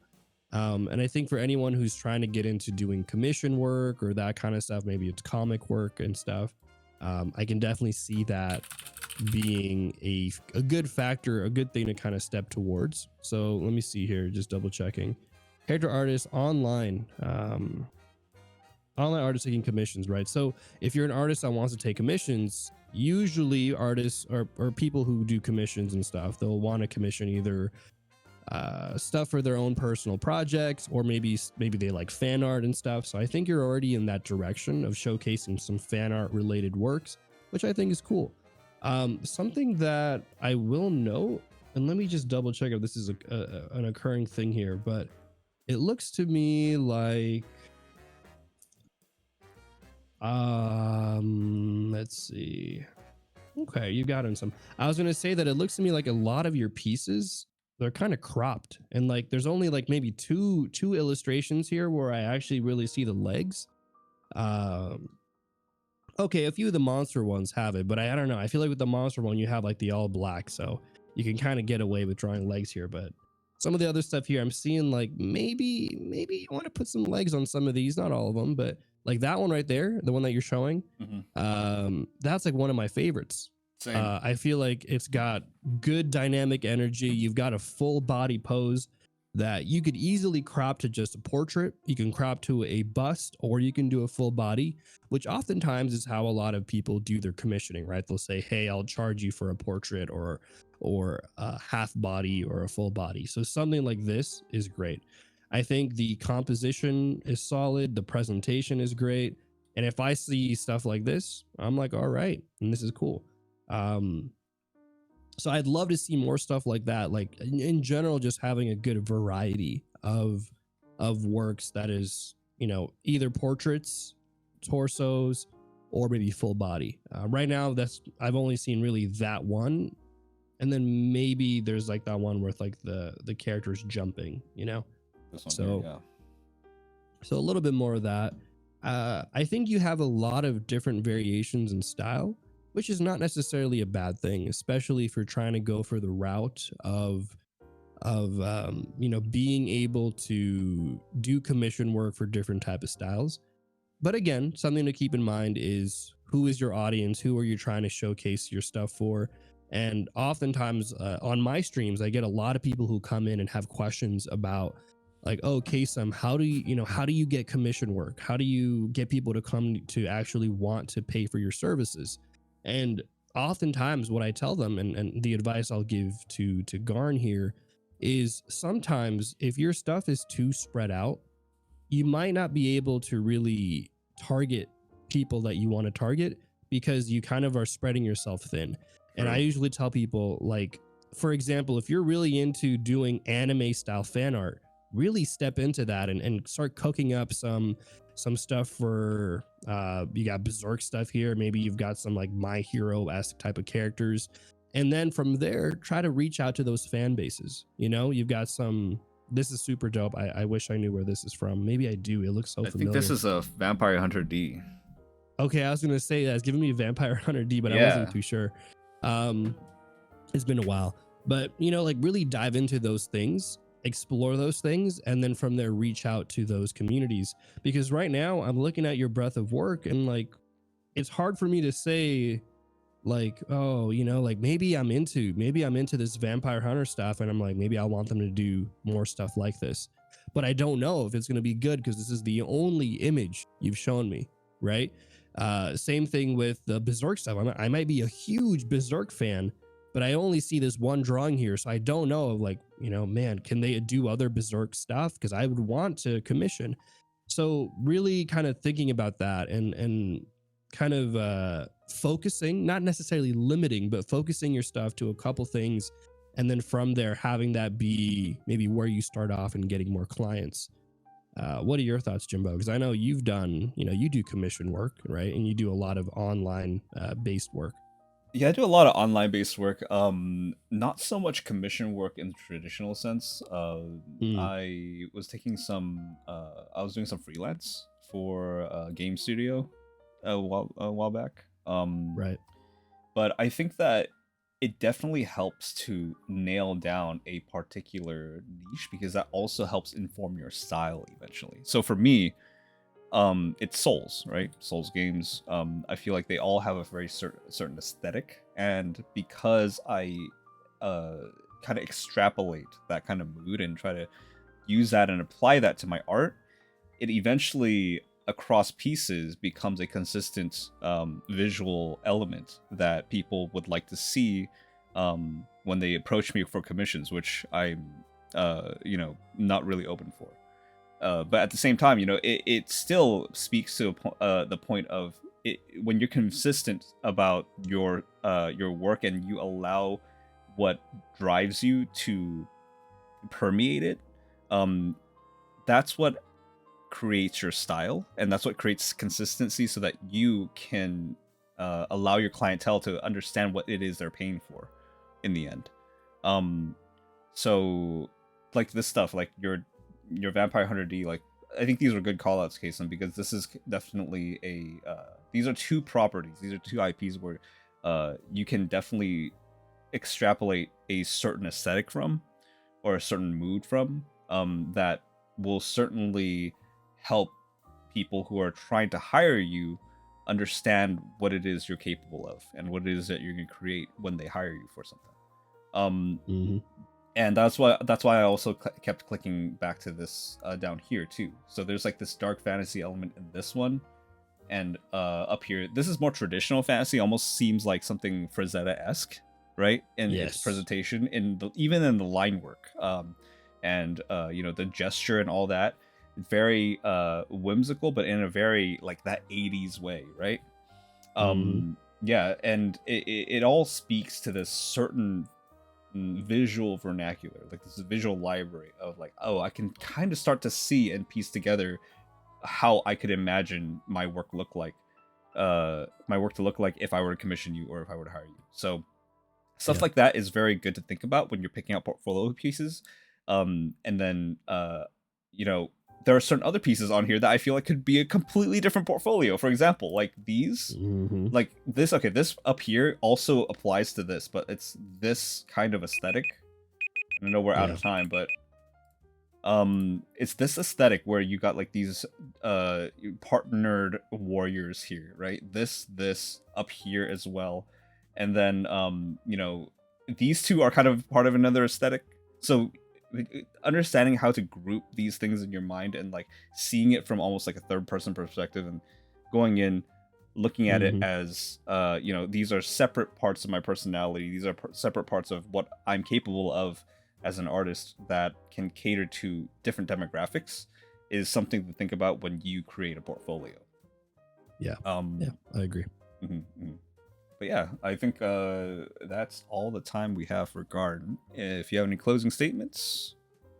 Yeah, I mean, good work. Just kind of general things I always tell people is keep working on your fundamentals. I think you've got a good base here, so just keep focusing on your anatomy. Don't be afraid to push your poses, and just explore, have fun. But also, if you're thinking about doing this more as a business and stuff, kind of what Jimbo and I have been saying, like really, pick out the things that you enjoy about your art and really kind of double down on some of those things. Mhm. I think Yeah. one last thing is more of a website thing, but when you are posting on a more blog like website, like like a timeline based one like Twitter or Kara here with the all posts instead of the portfolio, which is going to be more like ArtStation that's just stacked up in cubes or squares rather. You want to do less of this posting multiple images in one post, because what it does is compress your images, and that creates Mm-hmm. more clicks for me to have to get through as well. So rather than it being just the entire guts just staring me in the face and me being able to take that in, now it's accompanied by two other pieces that might dampen that effect of Mm. the solitude of this particular piece and describing guts in this way. So like not to say that it doesn't also dampen the other pieces, right? Because now you've got like this medley of different flavors in here, where one of these flavors would have been enough. So yeah, posting these in full size is ideal. One piece per post, Mm. I think is a good rule. But Yes. yeah, I think that's it. That's it for me for Garden. People clap. Yeah. Good stuff for Garden. Good stuff. I Good can stuff. I can see some really cool inspirations in there that can become something super cool in the future. So, all right. Next, you good there? You good? You don't need to get any water or anything? You talking to me? Oh, Yeah, I'm good. Okay. All right. Well, next we've got Crayon. Crayon's been a Alright. community member for a very long time. Some really dope art, and yeah. If you want to start off. Let me see. I'm just I'm reading through their questions, so That's right. I'll read through it here. Let's see. So Yeah, go for it. my main concern is if my portfolio art quality is good enough to apply for an entry job or not, illustration or concept design. If not, then what field I could improve to make my overall better. I feel like I've been on a stagnation, falling off lately. And then let's see here. Are there any art jobs apart from concept and illustration that I can apply with my skill set? Oh yeah, we can talk about that. And then also, do I like cheese? I unfortunately am lactose intolerant, but honestly, I feel like a lot of people are becoming lactose intolerant these days. So Is that so? They're I feel becoming like it. I lactose don't know. intolerant? That's crazy. This is not scientifically proven. This is just random personal observations that may be false. It could be that as people get older, they get more lactose intolerant because they're not creating that enzyme anymore. I don't know. That would make sense. Look, dude, we're artists, so. But yeah, let's get right into it. Let's crack that timer. And yeah, I mean, I took a look at this one, and I think you've got a lot of. First of all, I want to say you've got a lot of cool pieces. You've got a good variety of pieces, which I think is a theme that we'll see across a lot of these different portfolios today. Seen a lot of cool League of Legends stuff. I'm a big fan of League of Legends, despite it ruining like my life. No, I'm kidding. I love League. But overall, I think the thing here that is, again, a feedback that we'll probably give to a lot of these artists today is we're seeing a lot of different work, and it can sometimes be a little confusing as to what exactly you're trying to do. So let me go back to, go back here to that little message that we had. I lost it on my end, but give me a sec. You want me to, here, let me link it to you. I got it. Got it? Okay. So I think in terms of, is your stuff good enough for entry job? I think it can be. And that's like the key word here, is it can be good enough, but unfortunately it's hard for me to tell, because I think if you were to list off all the possible jobs I could think of that you could work on possibly splash arts, you could work on possibly concept art, you could possibly work on character design and stuff. But unfortunately, with the 14 pieces you've put on here, I feel like you've placed them into different buckets and categories that I can't confidently say. Because if I take a look at character design, I can maybe pick out half of these pieces and say like, okay, these are maybe character design related stuff. And here, for the sake of specificity, I'll call them out. So the Data Boda Vista one, that one could definitely be categorized as a character design type of illustration. The like anything that's like a full body pose, you can kind of see a little bit more character design. But again, it's not enough information, because the first three images you have, while great in the colors and the presentation of the portfolio, they're not necessarily going to tell me like, oh, this person is going to be good for character design. And so I can't really look at those three pieces and determine that. So I feel like part of what I'm seeing here that maybe you could benefit from is picking out, like, because it sounded like you were interested in maybe illustration work, concept design work, maybe character design work, which could also be an avenue there. Really kind of pick one or a few of those things, and then try to hone down your portfolio so that way it really highlights those skill sets, and also makes it easier for the people that you're trying to show it to, that you can do the stuff that they're looking for. Because again, right now, and this is maybe part of the problem, is you don't know what you want to do, right? And I think that kind of shows itself in the portfolio. And if you don't know what you want to do, how can somebody hire you and feel confident that you can do what they want you to do? Does that make sense? I'm snapping. Can you hear me? I'm snapping because that shows poetry. Yeah, but it's true, right? Because like if you don't know yourself what you want to do, it's gonna show, and I can tell, like, without even reading the message that they put out. And I look at their work, like, these are all great work. It's all fire, but I don't know what you want to do. Yeah. You have here some cool line art illustrations, and then you go on for full rendered stuff. You have some maybe rough sketches. Like I think if you click on that the Lilia piece, there's a Lilia one. Back. This one here. Yeah, that one. I think that's Lilia, or is that Nico? So. No, that's Lilia. That's Lilia. Yeah. So if you scroll through it, like, these are fire. They're great. So good. Yeah. But like they're also Jax. like, Damn. Yeah, My that bad. Jax one, it's great. Why is that not in the front? Yeah. Like this is character design stuff, right? Like showing a character from different angles, but also showing them kind of with different elements and stuff that you might see. That's great. But also you kind of have a lot of other stuff in here, right? You've got study stuff, you've got fully rendered images from, I forgot her name, but she's in Overwatch. You've got John Cena, you know? Like it's kind of a little bit all over the place, and unfortunately I think that's bringing down your overall portfolio. Again, if this was just, you know, generic stuff that you just wanted to show, that's completely fine. But for your portfolio, you really want to think about who it is you're showing to. And so what I would recommend, because it looks like you have a lot of work. I think your problem isn't that you don't have enough work. I think your problem is you don't necessarily know what you want to do, and so that reflects in how you're presenting yourself.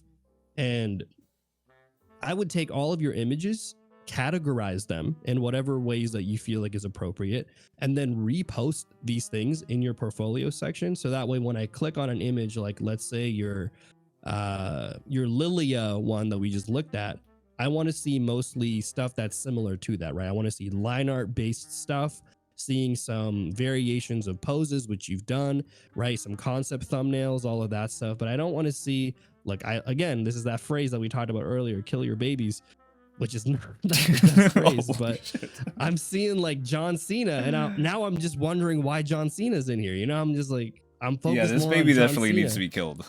Someone stab this Yeah, baby. like, look, I'm sorry, John Cena, man. I like, who is this? I can't even see who it is. You know what I'm saying? Like, that's how it should be.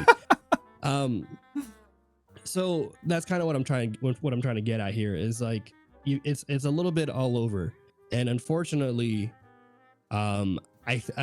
fortunately, I think you have a lot of good skills that are very much hireable, but unfortunately, it's not really being well presented.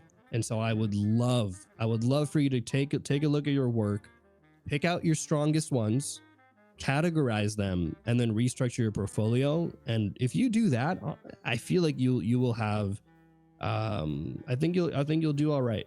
Now, specifically for character design stuff, if you want to do more character design related work, some of the things that I talked about earlier is like, you know, showing, like, for example, this Bodhi Vista, if I'm saying it right, Bodhisattva, sorry, not Bodhi-Vista, Bodhisattva, like if you just gave me a back pose of this, and then maybe threw in some just random expression poses, kind of like with what you did with the Jax one, this would be a 10 out of 10 piece. I would look at this and I'd be like, yo, this is fire.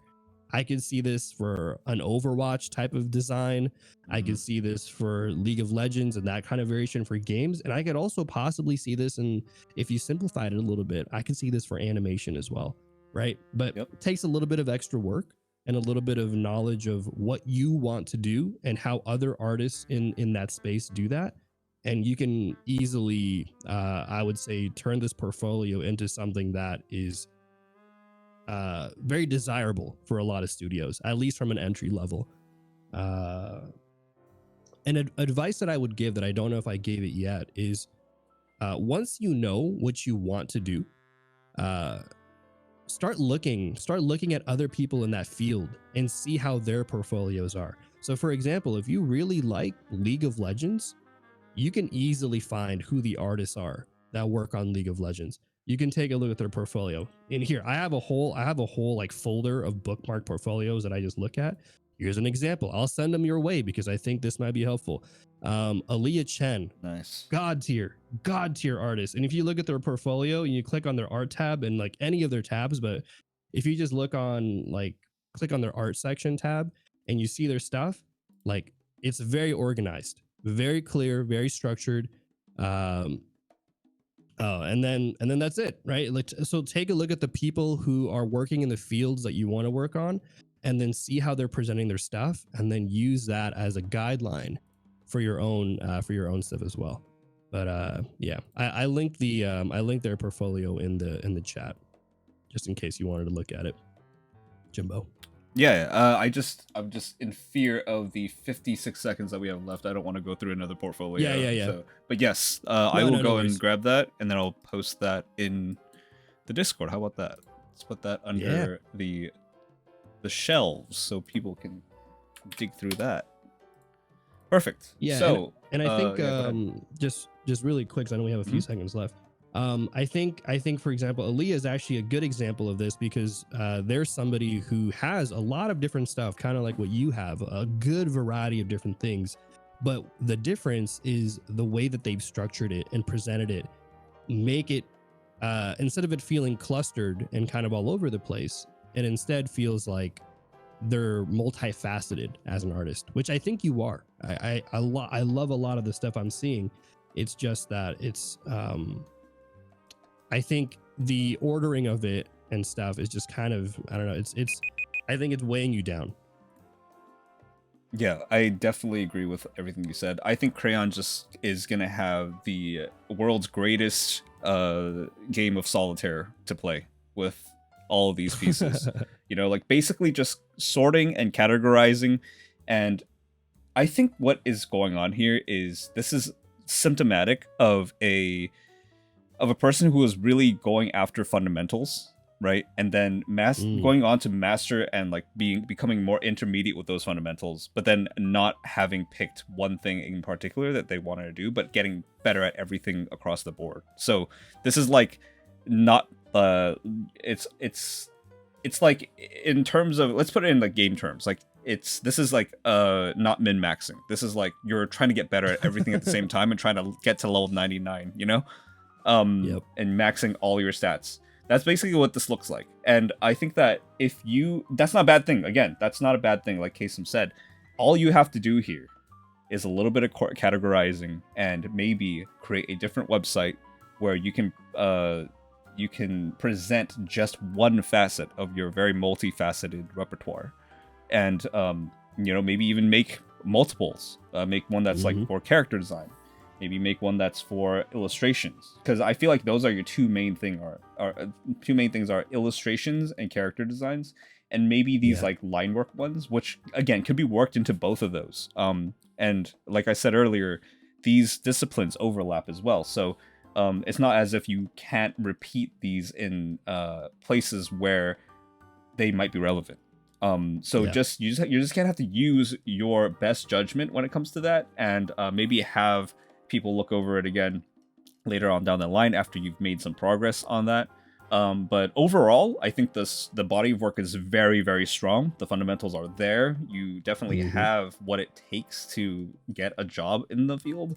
I think all it really takes at the moment is a little bit of reflection and, you know, maybe even asking yourself, which is it that you want to do a little bit more of? And then focusing your energy into that and seeing how that works. Because you know, managing two separate sides of your portfolio is going to be harder than just to put maybe 70% of it into one, and then maybe that will give you an idea of, you know, after you put a little bit of pressure on it, seeing how it gives, you know. But yeah, that's basically what I have to say. I agree. It's strong stuff, great work. I love looking at all of it. Just a little bit of cleaning, a little bit of reorganizing can go a long way. So keep it up. Yeah. But man, this freaking Bodhi's out one with the. I also really like the page layout too. The page layout is what really adds on to it. It's nice. But yeah, applause all around, people. That's another good portfolio. Yeah. Very well done. And let me go and close some of these tabs here, so that I can save a little bit of space. All right. Next, we have Habimare. I think they're in chat as well. Yes. Nice. And I'll go and click over to their Discord message and start the timer right after that. Okay, cool. So, let me start this timer. And so Habimare says, I go by Habimare or Habi for short, and I would like to cater my portfolio towards general illustration and character design / layout. A few things I'd like to get some feedback on what I could include in terms of character design and illustration to strengthen my overall body of work, as well as any technical things that could be improved or incorporated into my work. I'm not interested in looking for industry work or a job at this point in time. I'm more just using my portfolio as a general idea of what I could do and show off my work to other people. So that's basically their whole shtick. All right. Yeah. Well, let's look at it. Cool. I think, interestingly enough, despite you saying you're not interested in looking for like studio work or whatever, I actually think this is a well-structured portfolio. I think you've got character designs all laid out right here, variations of rotations, different expressions, poses, a few color swatching stuff. This is pretty well organized already off the bat. I'm liking what I'm seeing. I agree. You've got an illustration tab with a bunch of different stuff. So I feel like the stuff that we were giving feedback for other people, I think you've got that locked in actually. So I think instead, let's take a maybe take a look at some of these individual ones and see if maybe I could give some feedback on how you can take this to that next level. Because the organization, it's good. You got this there. I think what you need to do now is just keep creating, keep adding more stuff to it. Is there one in particular that you wanted to take a look at? Let's see. Let me look through them. Okay, let's just go in order. Okay. The first one maybe. I think this is great design, but it's a little messy. One of the first things that my one of my first mentors told me was like, you have great work, but you're not letting it show through in your lines. And sometimes you're using the sketchiness of your work to kind of hide some of your confidence, or not confidence, but hide some of your decision making. Right. And here's the thing, there's a lot of great art where you see sketchy line work, but a lot of it's intentional. If you take a look at Spider-Verse, again, we're going to go back to Spider-Man. There's a lot of very graphical line stuff. Not everything is super crystal clear, but it's all intentionally placed. Here, I feel like this to me comes off more as a whip than it does a final piece, because you have the head of the top left one is super clean. Like the lines are there. The hair is nice, but then you get to the hoodie and it's a little bit looser, and then you get more further down towards the sleeves and stuff, and it starts to get more and more loose. And I feel like what could have been maybe something that was like, okay, this is my style, it's supposed to be kind of loose and sketchy, it doesn't come off that way, because some of it is very clean and then some of it is not, right? Like the shoes are very, like, if you go head to toe, the head is very clean, and then you get further down, the shoes are much more rough, right? They're still kind of sketched out. So if you want to say it's your style, you got to follow through, right? So don't give me that excuse and say, oh, this is just my style, Kaycem, because you're showing me different elements. But otherwise, I would say if you clean this up a little bit, this is a strong piece. This is a cool piece. You've got the rotation. I like the design of the character. I can give you more technical feedback on the rotation and stuff itself and how you can really make that pristine. But overall, I think the first and maybe the biggest gain you can get is just by cleaning that up a little bit, because there's nothing wrong with having sketches and like kind of whip stuff in your portfolio, but I would want to see that in like one section. Here, it kind of looks like it's half and half. I don't know. What do you think, Jimbo? I have to agree. I think. I feel like sometimes that like I was saying earlier, that interdisciplinary nature can give rise to uniqueness in your style, but sometimes you also have to know where to pull back and understand what works and what doesn't. Interestingly, this is almost like a case of focal points in a painting, right? Where you would have faces and hands be a little bit more rendered or a little bit more focused, whereas other areas like maybe the shorts and places away from those focal areas become vignetted, and the amount of focus and attention to detail lessens as you get away from those focal points. That idea is kind of being used here, Yes. but it's not working for character design specifically. So Right, either go and ahead. part of that is because oh sorry, I was gonna say part of that is like it works in illustration because with illustration, you know, you're supposed to have a focal point and your eye kind of leads you, or the art leads your eye to certain parts of the illustration, right? But with character design, you're supposed to show it as if it's a blueprint, and so everything is supposed to be information that is used for other people as well, right? Exactly. So in this case, you wouldn't want to do that focal point thing because now people are going to be confused of whether or not the sleeves are supposed to look that way or if it's unfinished. You know? Yes. And I feel like if a style like this is to be applied to a character design, that is exactly how it's supposed to be. It's applied after. So for productions like, for example, like Spider-Verse, it's not as if each character design comes with sketch lines. It's that when they are applied and put into context, those sketch lines become more of a character element than you know than it would be if it was just on a sheet, right? Because the blueprint needs to be cleaner, and maybe yes, of course, there could be more sketchy incidences and stuff like that to really keep the energy. But a lot of this effect I can see being just that, an effect, not exactly a characteristic of the character that needs to be repetitive and consistent throughout an entire series. Um, Mm-hmm.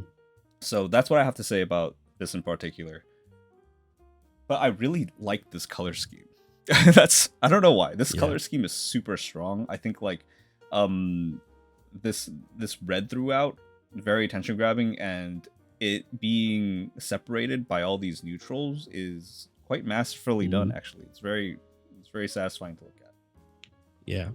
So something that I'll also say for Javi Mare, hopefully I'm saying your name right, is I think um I know you said in your description that you were looking more for like feedback and just like technical things that you can do to improve your work. So let me just talk a little bit about character design and what it means to be a character designer and kind of the two camps I feel that there are in character design. There's the technical side of character design, which usually involves things like being able to have good anatomy, good form, being able to rotate your characters, draw them correctly from any angle, be able to draw clothing well, and all of that stuff, like very technical, fundamental stuff.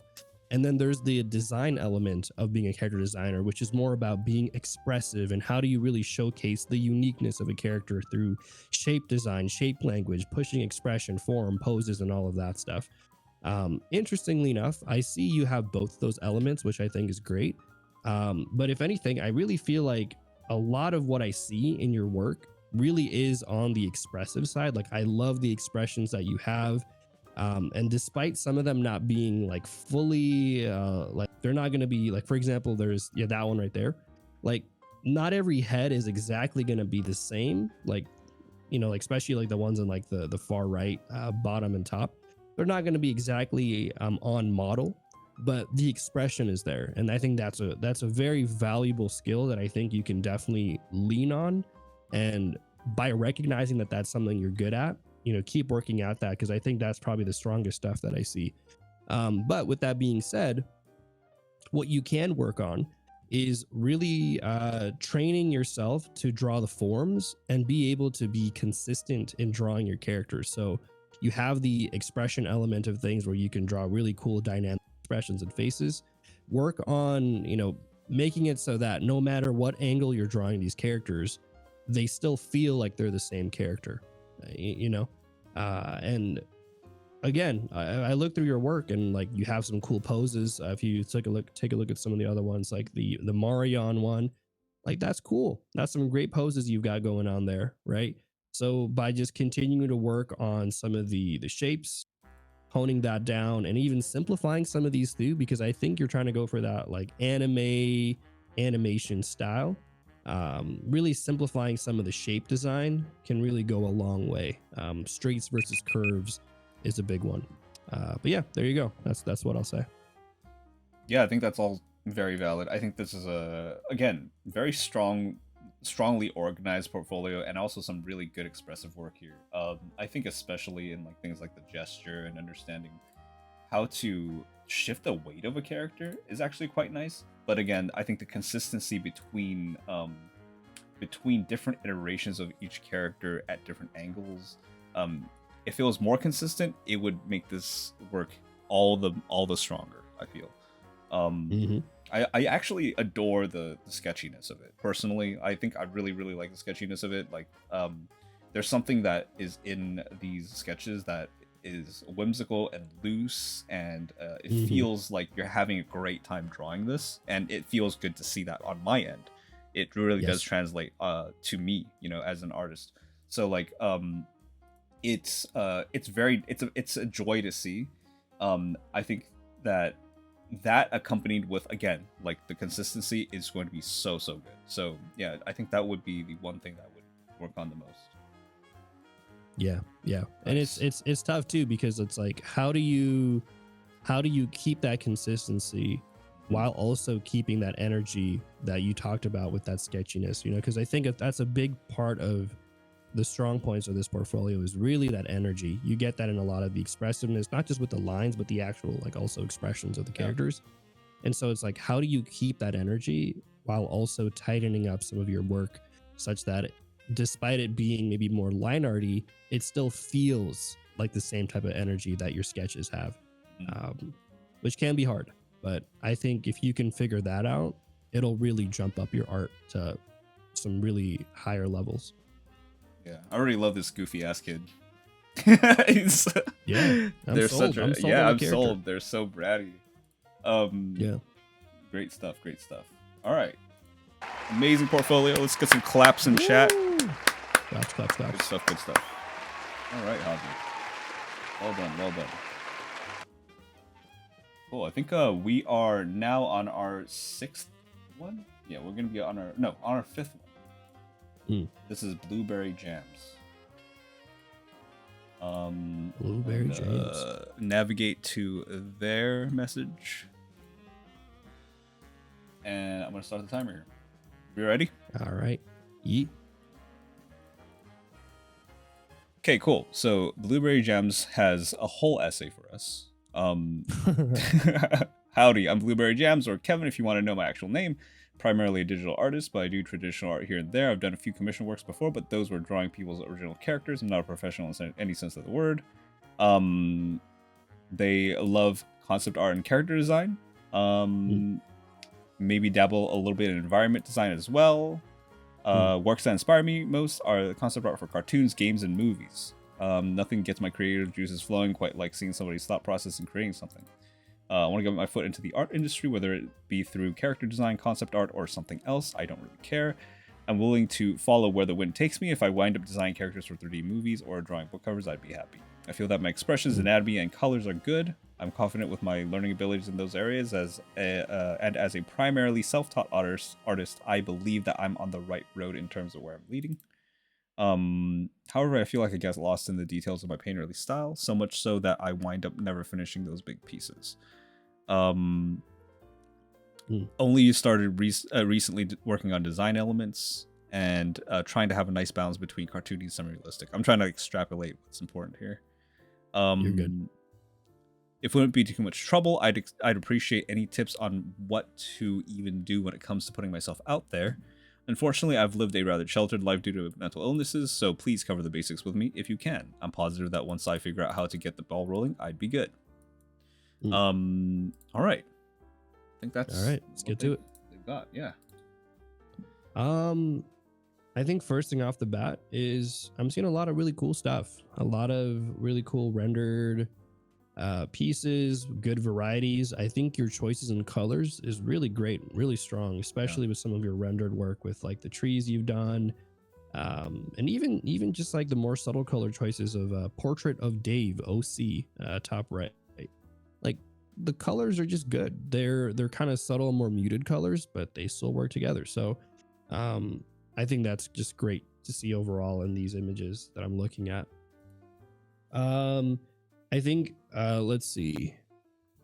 It's interesting because I feel like what I'm also seeing too is a large breadth of different types of things too.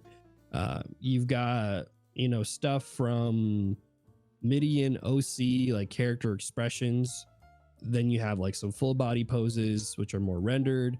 And then you have some more line art stuff from like Kit OC, which is like, with some turnarounds and stuff that you've got there. And so I feel like from an artistic standpoint, it definitely feels like you're exploring all the different avenues that are there. And I think you kind of put it nicely where you said, go where the wind takes you, right? That's kind of how it feels like. Something catches your eye and you really are interested in that. And so you double down on that, and then, you make a piece of it or something, maybe a piece or two. So I think overall, I think those are cool to see. Yeah, that's nice too. I think this is the best piece they've ever made. I think this is the best piece I've seen all day. Just the composition, everything. It speaks to me. The rawness, the primitive nature of it all. I can feel the pain in this. Yeah. I don't know why. But what are your thoughts, Jimbo? This tree speaks to me. There's something about this tree that's like, okay, yeah, you are a pixel. Sorry, not a pixel. A Pixar tree environment artist. Like, you know what I'm talking about? Like, it has that shape language to it. I love the way that the foliage is being treated almost like feathers. And something about the abstract nature of this trunk here, all of this is to say that I think that your sense of design is very strong. And not only that, but also an amazing painter. So you definitely have the fundamentals. Your line work is also very nice. The understanding of like shape and the underlying structure of this cat, I want to say plushie, but it could also just as well be a person in this suit, kind of like a Five Nights at Freddy's kind of feel. It's got like, I know that they're animatronics, but it does feel like there could be a person in here, like almost like a mascot. And I feel like, again, kind of like what you were saying, just to reiterate, like there's a great breadth of work here. And I think it really is just instead of seeing where the wind takes you, try to see if you can not follow the wind instead. Like, try to see if you can pick a direction, because it's really hard to get picked up by the industry like that. It's really hard to kind of put out like a very big general thing, and then expect yourself to be swooped up by one studio or the other, or one whim or another of a person who's going to be giving you your money. It's really difficult. So what you want to do here is similar to many of the portfolios that we've seen tonight, is to cater your portfolio to a certain discipline or a certain job that you want. And it seems like you do have a few things here that you can go for, right? I actually think your character designs are pretty good. I really like this design. Like, if you were to go into this a little bit further, it could just be me with the eldritch mushroom feel vibes that that really speaks to me. But there's something about the way that you use form and just shape overall that makes you, I feel like, that creature designer that you were talking about, Kaycem. Like, this right here it looks alive to me. It has legs, it has feathers. Like, this is an animal. This is a beast. That beast that we were looking for. You have these characters that are shrouded in mystery in a very comical horror kind of way, and that is definitely a really nice little niche that you can play into. This kooky guy, these are, I don't know why, but these unsettle me. All right, like, I don't know what it is about these guys, but something about the way that they are animating, there's something uncanny about these characters that have like an underlying horror tone to them. I think it's the attention to detail. Like, there's just one too many lines that doesn't make it feel like it's a plushie. Yes. It really just feels like it's a skin suit. Like, there's a body. Yes, exactly. It's the distribution of weight of that of the costume. Like, it's a costume for something underlying. And I think that attention to detail, that understanding of how to make the folds work that way to present itself in that fashion is masterful, actually. I feel like if I were to be assigned the same assignment, like I wouldn't exactly know what to do. I'm gonna pause the timer here because Mari just raided me very rudely, I might add. Kaycem, can you hold the shield? We do this thing over here. Hold. I'll do like Jimbo. Hold, guys, please hold the fort, guys. Jimbo. Oh, yeah, I don't know. That sounds like right. Yeah, I hope we get another raid tonight so you can brush up on those raid skills. Hold. Everybody hold. Marikita Mari's here. Hold, it's me, Jimbo. Mari, I'm so sorry. Mari, welcome in. Mari's people, hi, how's it going? My name's Ao Jimbo. We're doing some portfolio reviews, and right now we are reviewing the portfolio of Blueberry Jams. We were just talking about their line work and all that, and how there's like a certain horror undertone in all their work. Mari, if there's anything you wanted to share, feel free to share it. For the sake of timing, I am not going to pull it up on screen today, unfortunately, but you're welcome to share anyway. I hope you had a good stream, and we are going to go and continue with these portfolio reviews. I'm going to start the timer again, Kaycem. But yeah, like I said, there's a certain mastery of like understanding of form and how this particular material works. And I was about to say that it would be really difficult for me to do this same assignment, like to make something look cute but creepy at the same time. So I think Blueberry Jams, that's a huge strength of yours in your character design.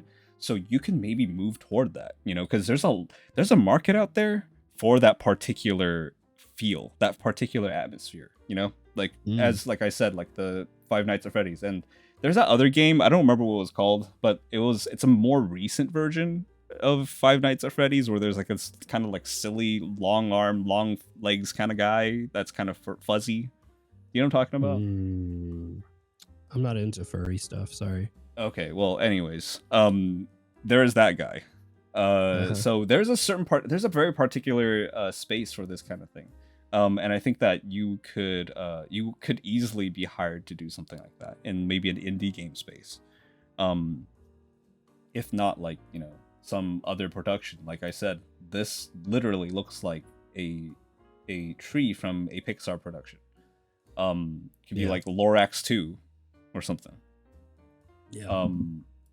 But yeah, I think like with all that said, it really is just about figuring out what you want to make more of and deepen that portfolio based off of that decision. And I know it's not easy. Like I'm saying it like it's okay, you just make the decision. You're good. What the hell's wrong with you? That's not what I'm saying. What I'm saying is once you've kind of had an inkling as to what direction you want to move forward in,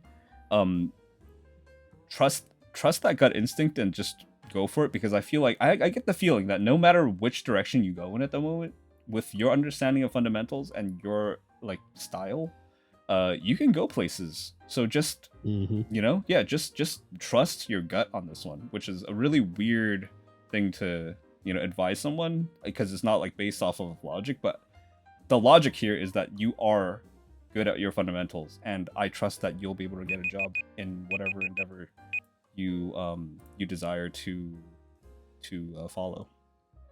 Yeah. Agreed. Yeah. And that is the timer for this 10 minutes. Anything you want to add before we mosey on to the next portfolio?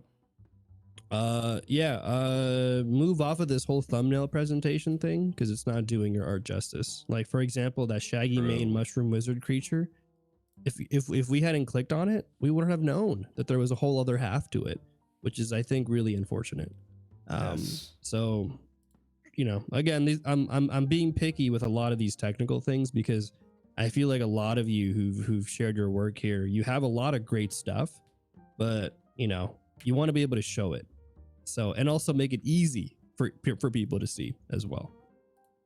Yeah, and you know what? It's interesting because like this is one of those portfolios where I didn't feel that very strongly right off the bat. I didn't feel like, oh, that it's hiding too much from me, because for some reason, it's very subtle. Because like for me, it almost feels like this isn't a portfolio piece. It almost feels like this is one of those like what do you call it?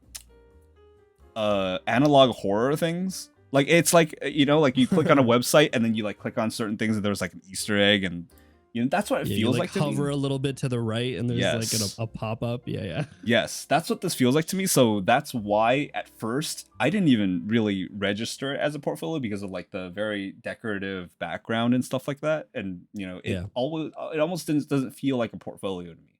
So if you wanted this to present in a more professional way, you definitely first of all want to show the entire piece right from the get-go, instead of having us click through this to discover what is there, which I know can be part of the fun. But you know, unfortunately, if you want to up your chances of you know, success in, you know, your career, then you do want these pieces to be visible right from the get-go. Can't stress that enough. Yeah. All right, cool. I think that's everything that we have to say about Blueberry Jams, and let's get an applause, people. Good stuff from Blueberry Jams. Amazing work. Stuff. All right, feel free to get the next one up. I'm gonna go grab some water real quick. All right, you do that.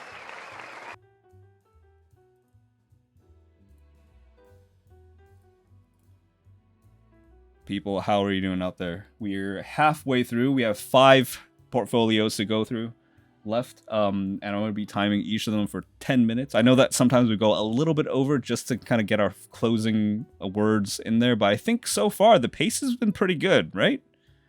The pace has been pretty good. I know that it's not as in-depth as the portfolio review that we had on Sunday, which only had 4 portfolios to do, but I think this format works. I'm happy. Yeah, it's been good. Good. Okay, I'll update my website to match that then. Yes. And I'm glad that you guys are like so open to this, as you know, I expect of my amazing and humble community that Kaycem usually talks about. But yeah, like, you know, I feel like being defensive, people can get really defensive about their portfolio sometimes, because it is like, you know, their baby, and we are, you know, in essence stabbing it. And just to, by the way, that's a callback to our earlier joke. I didn't just say that out of nowhere, okay? People from Ari's channel, I'm not a serial killer. Sus. But yes, you know, I'm glad that you guys are very receptive to the critique and advice of Kaycem and I. Yeah. Also, chat, I'm trying to be a little harsh here. I think Jimbo was like, let's do a good cop, bad cop routine. So Jimbo's being all nice today. I'm trying to give you guys, you know, I want to see you guys succeed, whether you're as a beginner or you're trying to get into the industry or whatever. So if I'm being blunt, it's intentional, but also it's because we only have 10 minutes. And so I want to just give you feedback on hopefully things that could help you level up. But I swear, I'm a nice guy like Jimbo. This is right, Jimbo? You were being mean. I'm not being mean. I'm just trying to be blunt. I don't want to sugarcoat anything. You know, I'll tell you if something doesn't look right to me. Dude, I kind of want blunt. I kind of want to see like mean. Yeah, a little bit. All right, let's do the next one. The next one's I like the next one's art, and so the more I like it, the meaner I'll be. And then that's true. I'll be like, well, wait a minute, he was nice to my stuff. What does that mean? You have a good opportunity here to really rip into this. I'm kidding. All right. All right, I'm gonna start the timer real quick. Let me go to the message. Scroll down. Yeah, give me like a TLDR. Yeah, I'll give you some stuff to talk shit about. Here's Jonah. Yeah. My work is usually more realistic, although I also enjoy stylized work, but mine is not good enough to be in my portfolio yet. I enjoy coming up with interesting or clever solutions for design problems, so I kind of want to make quote-unquote useful / informative art, like going into detail about a concept. I'm working towards becoming a concept artist with a focus on characters and props, but I'm interested in illustration as well. Last time I mentioned my biggest weakness is staying loose and simplification. I would add to that this also makes my drawings pretty stiff. Also, I definitely need to show more of my very early concept explorations, but I'm not confident in my sketching. Not sure if I just need to drill my fundamentals more so I can be more proficient at constructing ? Thank you for this. I really appreciate your guys' feedback. I'm stressing a bit because I'll finish my thesis in August, then need to find a job, so this is a great help. Okay. So they really need you to tear into them, is what they're saying. Let's crack down on this one. All right, I'll turn up the heat on this. Just, I'm sorry, Jonah. Jimbo wants to see some of this heat. So, Yeah, first turning thing up the off spice the bat, level. why are we putting the whip first? Come on, man. The whips first. I think like this, first of all, it's great stuff. It's great, but like don't label it as a whip, okay? And if you are gonna label it as a whip, put it a little bit further down, right? Again, the first stuff that you want to show in your portfolio is gonna be your best work. And if this is like even if your unfinished work is your best work, it's unfinished, right? So you want to show your best work that's final presentation, because again, right, people, if it sounds like you are somebody that wants to possibly work in the industry as a concept artist or illustration or whatever, you want to show them your finished work first, because at the end of the day, they're paying you to do finished work. They're not paying you to do whip work. Not always. That's not true. There are some cases where people will hire you for sketch work, but that's not usually at an entry level. So just something to consider. But I'm looking at the whip stuff first, just because I want to do it in the order. This is great. This is great stuff. I can see what you mean by saying that you kind of work in a more realistic sense, and I see a lot of like the anatomy is strong in your work here. The proportions look good. The posing looks good. The detail looks good. So I like what I'm seeing. If I could be a critic in some of these things, I think you're doing really well with the mechanical parts, the very solid parts. But I think the amount of the folds, for example, now, the one that you're hovering over, I think it's actually detracting away from the rest of the piece, because it almost, with the amount of lines that you put, it kind of detracts away from the rest of the aspects of the character, and it almost looked like the clothing that is on this, the fabric that's on this character is like vacuum sealed. It almost gives that effect of, I'm talking about, Jimbo, like, Yes. You ever bought those like clothing pack things where you like pack your clothes in a bag and then you like, yeah, when you gotta suction move it out with a vacuum, and you got like a whole walk-in closet, so you gotta like take all the air out of it. Yeah, it feels like, because of the amount of lines that you put, it feels like the clothing is really like sucking into the character, like sticking on the character's body, which I don't know if that's the effect you're going for. If that's the effect you're going for, then great. I would maybe put in some other poses and other kind of angles that showcase that. But the reason why I don't think that's what you're going for is because I'm seeing a loose sleeve dangle over the arm there, right? So when you have a lot of that looseness in the fabric, you're going to see a lot less folds overall. So that's just kind of some things I would look at, is maybe work a little bit more on some of your clothing design and really understand how gravity affects the folds and all of the clothing there. But a lot of the other stuff I'm seeing, like the solid mechanical stuff, it looks great. Like the arm variations, the attention to detail, I think is cool. I like how you had some, if you scroll down, there's like some rough sketches. You broke down some of the like hinges and mechanisms, which I love to see. And then, I think this will be a cool, strong piece. I know it's a whip, so I would say keep it in your portfolio, but put it further back, because this is showing what you can do now. Like, this is your current level. But again, this is, if it's not finished work, it's not going to be a good representation of what you can do as a finished piece. So move it a little bit further down. Otherwise, a lot of good stuff that I saw in there. And I any think thoughts before we move on to any other? I think like for this whip, like it's not that it's not good to include a whip, because it's actually really nice for me to see the way that you work into something like this, Yes. It's good. It's actually a good thing to put a whip in there. Just don't put it as your first one, and don't put a whip across the first. Yeah. Yeah. I think if you left it as just the line work, it will be all good. And even if you had not finished this whip, like if this is just a line art based character design like project, it would still work out. You would still you would still be able to present something like this. And which means that all the stuff that we were talking about still applies. Like this, the fabrics here, the folds. Like, I know that that's probably we're probably drilling on this a little bit too much, but I just really want to say, like, like it's stuff like this. It's because the rest of this looks so good. That's why Yeah. we're picking on it, you know? Because it's stuff Yeah. like that that really is the icing on the cake for a design like this. And if you had just put a little bit more, or rather taken out a little bit more lines from this and maybe observed like what are ways to simplify and create the idea of wrinkles rather than creating all the wrinkles that a garb like this would create, it Mm-hmm. would read much better, and it will allow all these little designs that you've got, like on the mace here, or the sensor, like Mm-hmm. these little like more Eastern like motifs, like these would all stick out so much more because those lines, those simplified lines in the clothes, will no longer be detracting from those designs. So, Yep.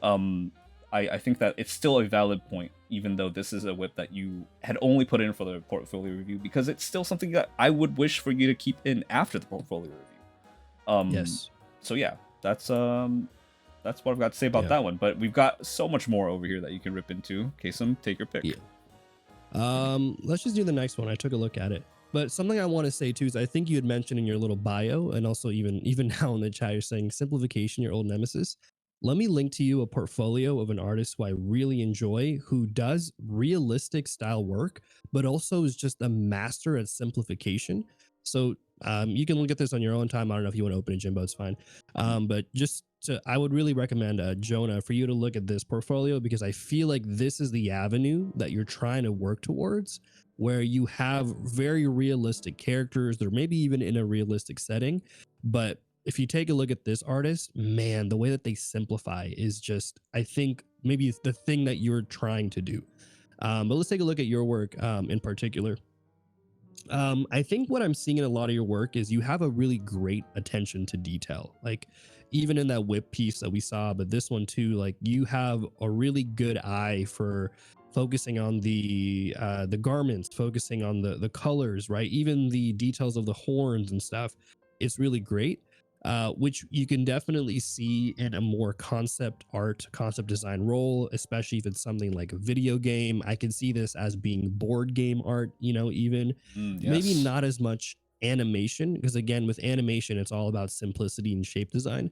But from other avenues, I can definitely see this working really well. So I don't think your portfolio is giving off animation. I think it's giving off more illustrative, kind of fantasy style stuff that you can see in board games, video games, illustrative stuff, and so Yeah, forth. or even like But guidebooks, like D&D guidebooks and stuff like guidebooks, that. Yeah. yes, yes, yeah, very, very guidebook kind of illustrated stuff. Um, Something that I would say, so again, this is like, you don't have to go too crazy on this, but if you are going to do concept art stuff, I would love to see even just a 2-point rotation. And by that, I mean, have a front view and a back view, right? So I talked earlier about how in animation, you want to have like a 5-point turn. So like front view, side view, 3/4 view, stuff like that.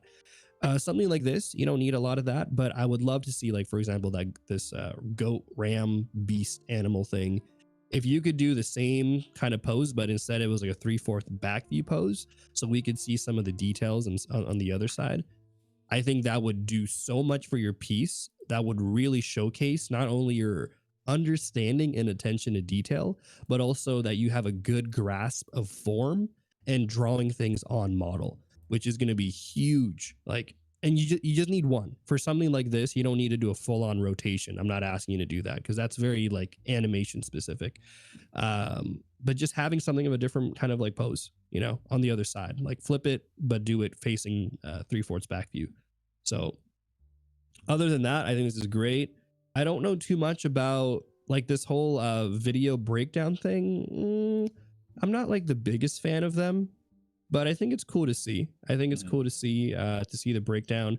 But like personally, after seeing the artwork, I'm already like, okay, like this is good. I like what I'm seeing, so like it doesn't really add too much for me personally, but I can see where some people want to see the value.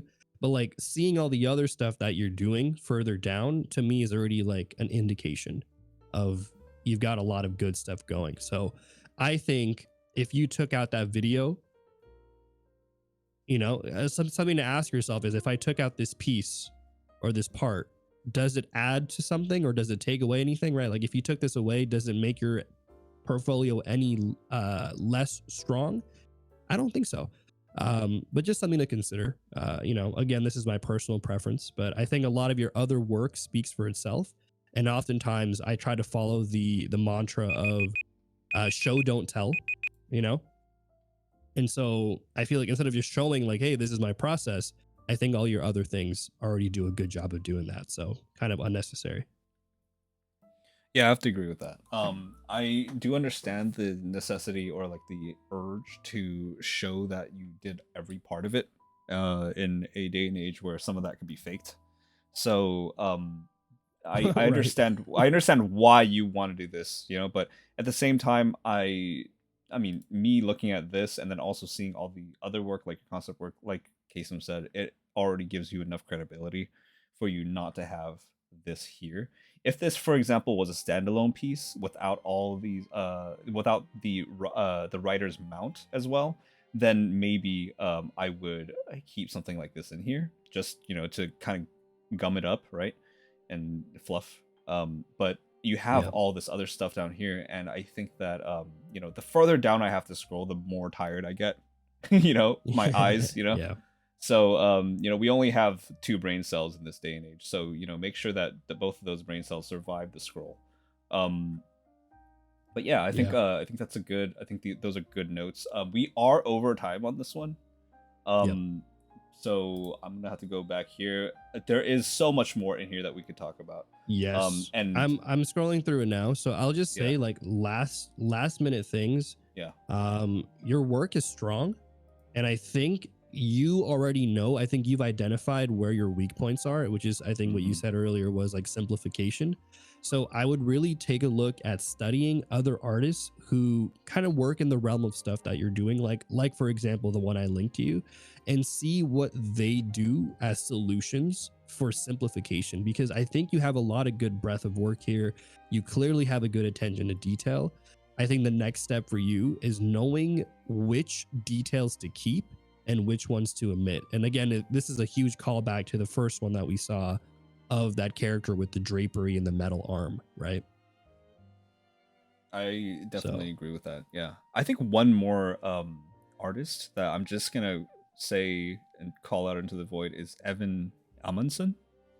yeah, Yeah, I it's this work. definitely giving me Evan vibes. Yeah, because like he also works in this style too, like really tight detailed lines as well, and then is also an amazing painter, and is really good at simplification as well. So I think like this is really giving me Evan Amundsen vibes. um and maybe look toward Evan as a way to see how he simplifies certain things, or how to go forward with like little tiny detail things like the fabric, and how he simplifies these things so that other things can take center stage. Um, but yeah, with that said, I think you have an amazing portfolio that's worthy of work in itself. So Yep. good shit.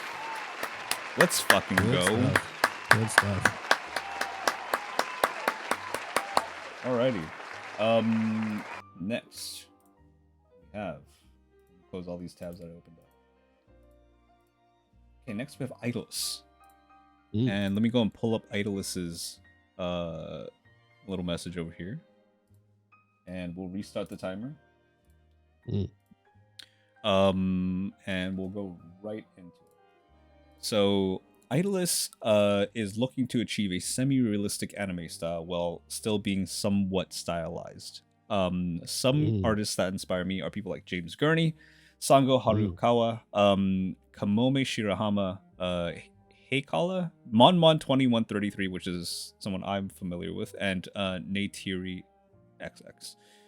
Something mm. that I am aiming for in the future is something like concept artist or some sort of illustrator for a game, but I'm mostly undecided for what I want to do in the future. Something that I'm weak at is rendering and color theory, as well as form/proportions of characters when they interact with the background, and body proportion as well.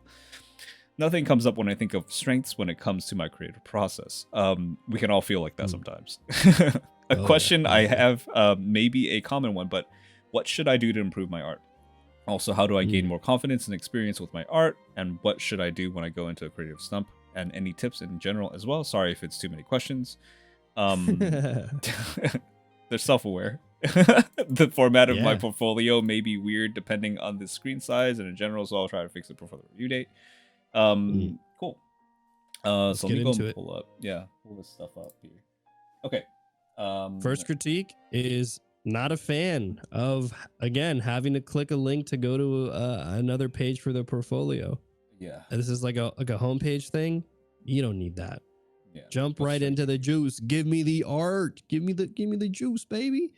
But with that being said, I think one of the first things I want to say is, just from hearing your little message and stuff, it's interesting that you say you don't know what your strong suits are, because I think one of the first things I noticed is you have a clear, for example, idea of inspirations, like who your inspirations are, and the type of things you would like to work on, which I think is hard for a lot of people, right? And I think that is so valuable, like having an idea of saying, like, hey, these are some of the artists that really inspire me, and I kind of have an idea what I'm aiming for. I think that's good. And also knowing and recognizing where you are weak, or where you feel you are weak, I think is also another valuable skill and a strong sign of self-awareness that will carry you a long way as an artist. Like being able to observe yourself and give yourself constructive criticism is going to be such a valuable skill, right? Not just looking at your work and saying it's trash, but actually being able to say, like, you know what, I like what I'm doing, I think I can improve on this. So big plus to you. Just wanted to call that out first and foremost. Any thoughts, Jimbo, before we look at the art? I'm already looking at the art, and I know. yeah, there's like a there's some pretty cool stuff in here. Um, Yeah. yeah, I think that there's like Kaycem said, there's a certain style that you already aspire to, which is already a really good destination point for you to map your journey out. So I would say that try to make some observations from those particular artists and try to incorporate them one by one into your work, and whatever way that may manifest, right? um I think that a lot of this is a lot of your, I guess, inherent style is coming out in these very painterly and very, like, I guess it could be gestural, right? They're very gestural brushstrokes. And while painterliness is something that can be admired, I think a big part of what makes something feel loose and painterly is also the contrast of that, which is something that we were talking about with Habimare's character designs, right? You have to have focal points.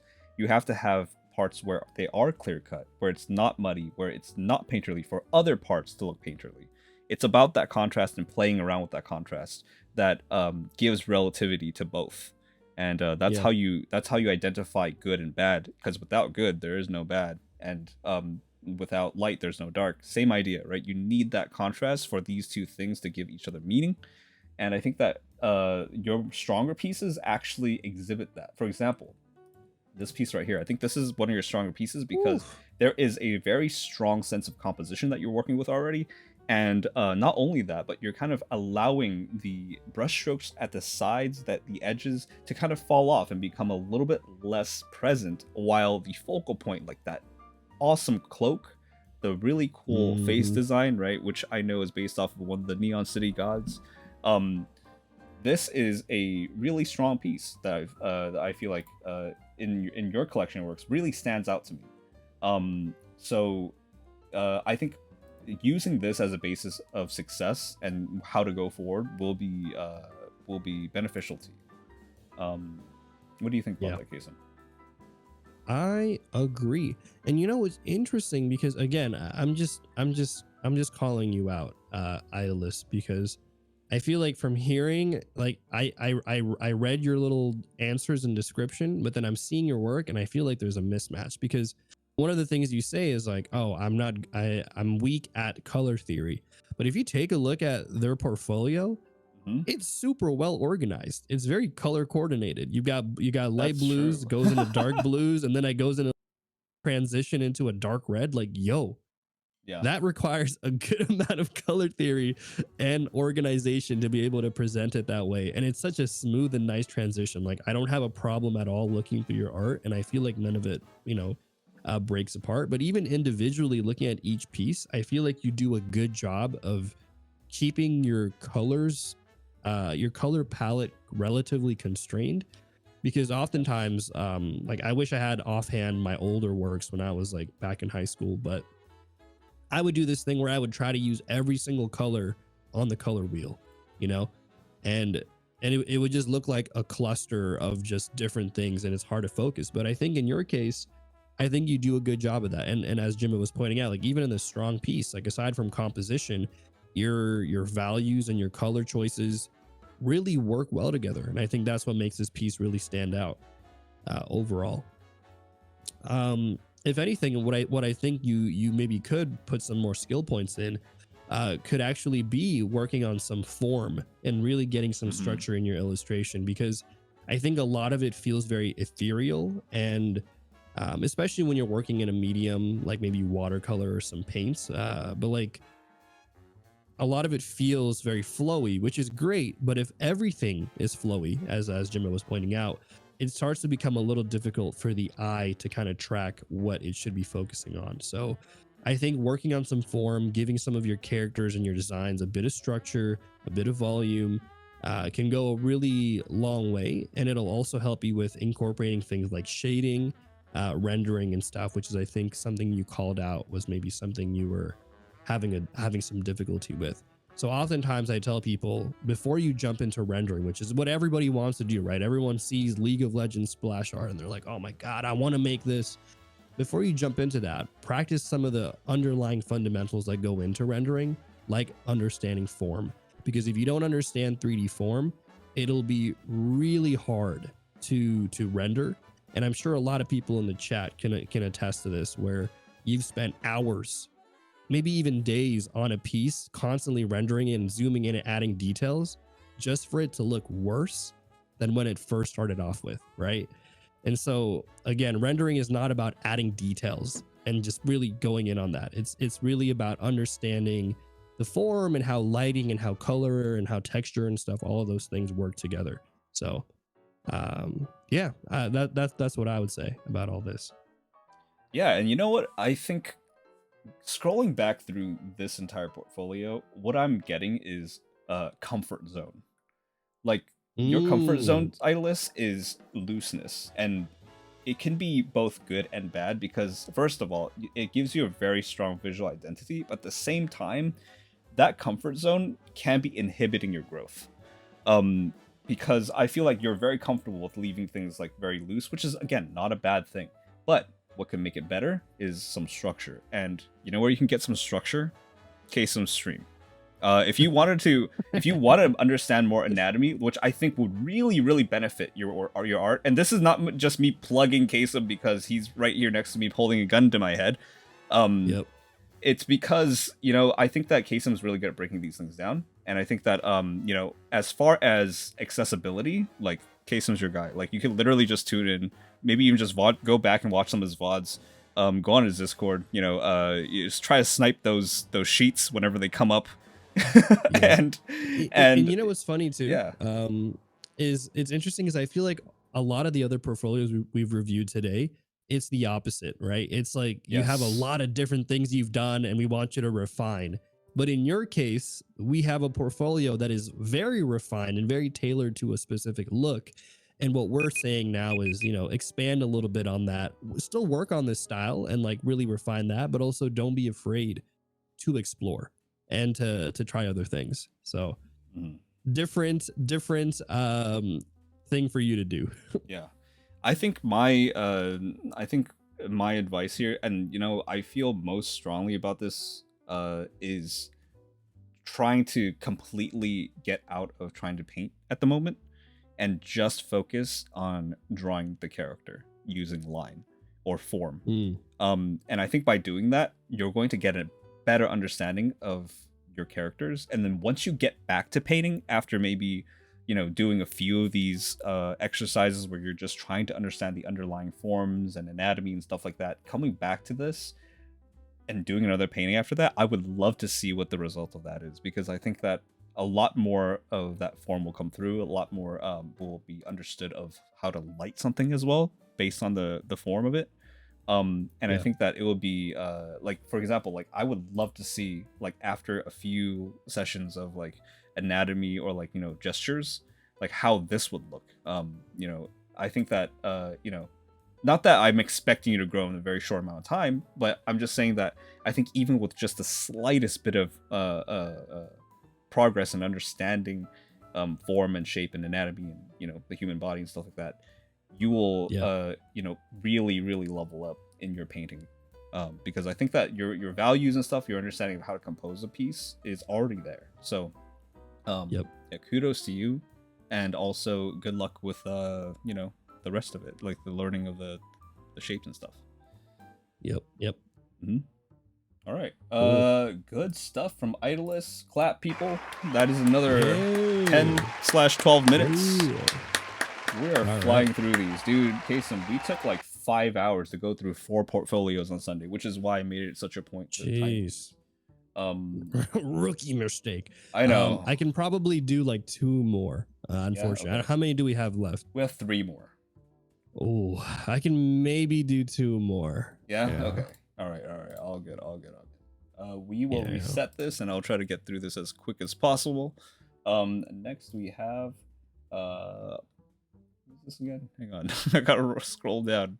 Their name is completely different from their Discord name, so you're gonna have to give me a second to find them. You're good. This is How are you before. feeling, chat? You guys are vibing? Is this helpful, enjoyable? How does chat feel? Is it this one? Yeah, it's this one. Oops. Where is Chat's their vibing. link? Sorry, wait. Where is? Never mind. Whatever. I think that they don't have a thread here. It's all That's good. okay. Okay. That's So all right. I'm gonna start it here. And they said IDK what pieces should really end up a portfolio, so you can point out some that would be cool from my Instagram. For the context, the jobs I'm most interested in is illustration and viz dev more so than concept art. You could also suggest different positions you think I would fit in. Okay, so we're gonna look at their Instagram instead. Oh, okay. We'll pull that up. Let's do it. All right. So, ooh, we got some Spider-Verse stuff. Trending, Cool. popular. Trending, popular. Right. Okay. Get that clout. Yep. Mm-hmm. Get them likes, get them views. Right. Exactly. I'm seeing some really good painting here. Some good understanding of tight versus loose. Yeah. What do you think, Kaycem? Can you link me that Instagram just so I can pull it up on my end too? I'll link it to you right now. TY. I think overall, it's got some cool breadth of work here. I feel like you, as an artist, are not afraid to explore and try out different mediums, different shapes. I think it's cool. I think it's actually in many ways very refreshing to see. You know, you scroll through it and you're like, you've got some line work, this and that. I think that's great from an artistic standpoint, right? I don't know if you can remind me in their description if they were looking to get a job or something, or was it just like, what was their little bio? They're more interested in illustration and visual development. Biz dev stuff. Okay. Got it. I think what I would recommend, and this is kind of what we've discussed for a lot of I think a lot of the people here today, is, you know, really tighten up some of your pieces. I think you've got a good exploration stuff or exploratory set of work, some of which might also just be due to maybe you're learning some of the fundamentals, and as a byproduct of that, you're creating pieces that translate to, you know, things you've learned from your fundamentals. And so I'm seeing a good breadth of work of different things from there. But I would say from those things, really pick out some of your strong pieces, some of the things that you really enjoy doing, and double down on developing works that are like that. So, for example, you've got these two pieces, right? The first two pieces of your Spider-Verse, which, I'm sure it's for a little bit of clout, but I think in many ways do showcase some of the skill sets that you could have as a viz dev artist. You're showing a lot of elements of consistent themes, right? A lot of the graphic design look and stuff. So if you want to do viz dev work, highly recommend taking a look at some of the artists who worked on Spider-Verse. There's so many I could think of. I think Ami Thompson is more of a character designer and less viz dev, but there's so many right now. I'm sure you can find them on Instagram just from easily looking at people's art that they post. But I would love to see more stuff like this. So the more recent two stuff you've done, where you kind of have an idea, right? You're going for characters, their expressions. You're not necessarily focused on, the rotations and all of that stuff, the more technical side of character design. You're more focused on the feel, which is really what a lot of what viz dev is about, right? So I would love to see more of that and really kind of double down on that and explore that. Other things that I think you could just really kind of continue to work on is also just tightening up some of your style too, because again, a good example is when you look at Spider-Verse, it's just such a diverse set of different styles within one production, but a lot of it is intentional, right? Nothing is messy by accident. Every sketchy line they put, every dot or whatever, it's always has an intention. So for example, if you click on the spider punk piece, which is the middle one, yeah, that one right there, I feel like there are some elements of it that are really graphic, but then there are some parts of it that are like very rendered, like the pants. Like the pants are like very rendered in a way, but then you have like this Basquiat style of like jacket, like the little zigzag lines. The jacket that was kind of right there. Yep. Very Basquiat, but they're like mismatched in a way that to me feels like it's not as consistent and cohesive of a style as I would like to see. And so really thinking about those things and working on that craft and kind of refining your pieces that way, I think will go a very long way in how you present your pieces, because I think they're all pretty strong. It's just there's some kinks that need to be ironed out. But what do you think, Jimbo? I think actually, I kind of like that marriage of styles. I kind of like how rendered the pants are versus that. I like how experimental this feels. I think the one thing is how that comes across when you put a big boot like that in the front. Does that make sense? Like, I think it like this whole style, it works only when you balance it the correct way. And I think that when you have certain things like that Basquiat style jacket, like you were referring to, be very Yeah. loose and kind of become kind of stylistic in that way, you're no longer hearkened to a logic, like an internal logic within that painting. For example, Mm-hmm. that boot in the front, that's like super, like, kind of, it's like kind of blurred, right? In a way, the way that the paint is being pulled in a diagonal up toward the right of the canvas. That boot, when I see that jacket over there and that boot should be even more abstracted than the jacket, because Yeah. of its the intensity of the gesture. The movement is so quick, and also it's so close to me. That should be abstracting super super hard, whereas things are more stable, like the hand, the face, the body, the rest of the body, that's kind of posing in a very stable way in this very caught moment. um those things can be a little more rendered because they have structure to them, and they're used as a way for my eyes to anchor onto, right? Whereas stuff like that Mm-hmm. big boot in the front and that jacket, I think, which is a good move on that jacket, you should do that same thing with that boot to really emphasize the movement and the Right. style. And I think that little things like that, and understanding the internal logic of the painting and how it works with depth and how you can play with it to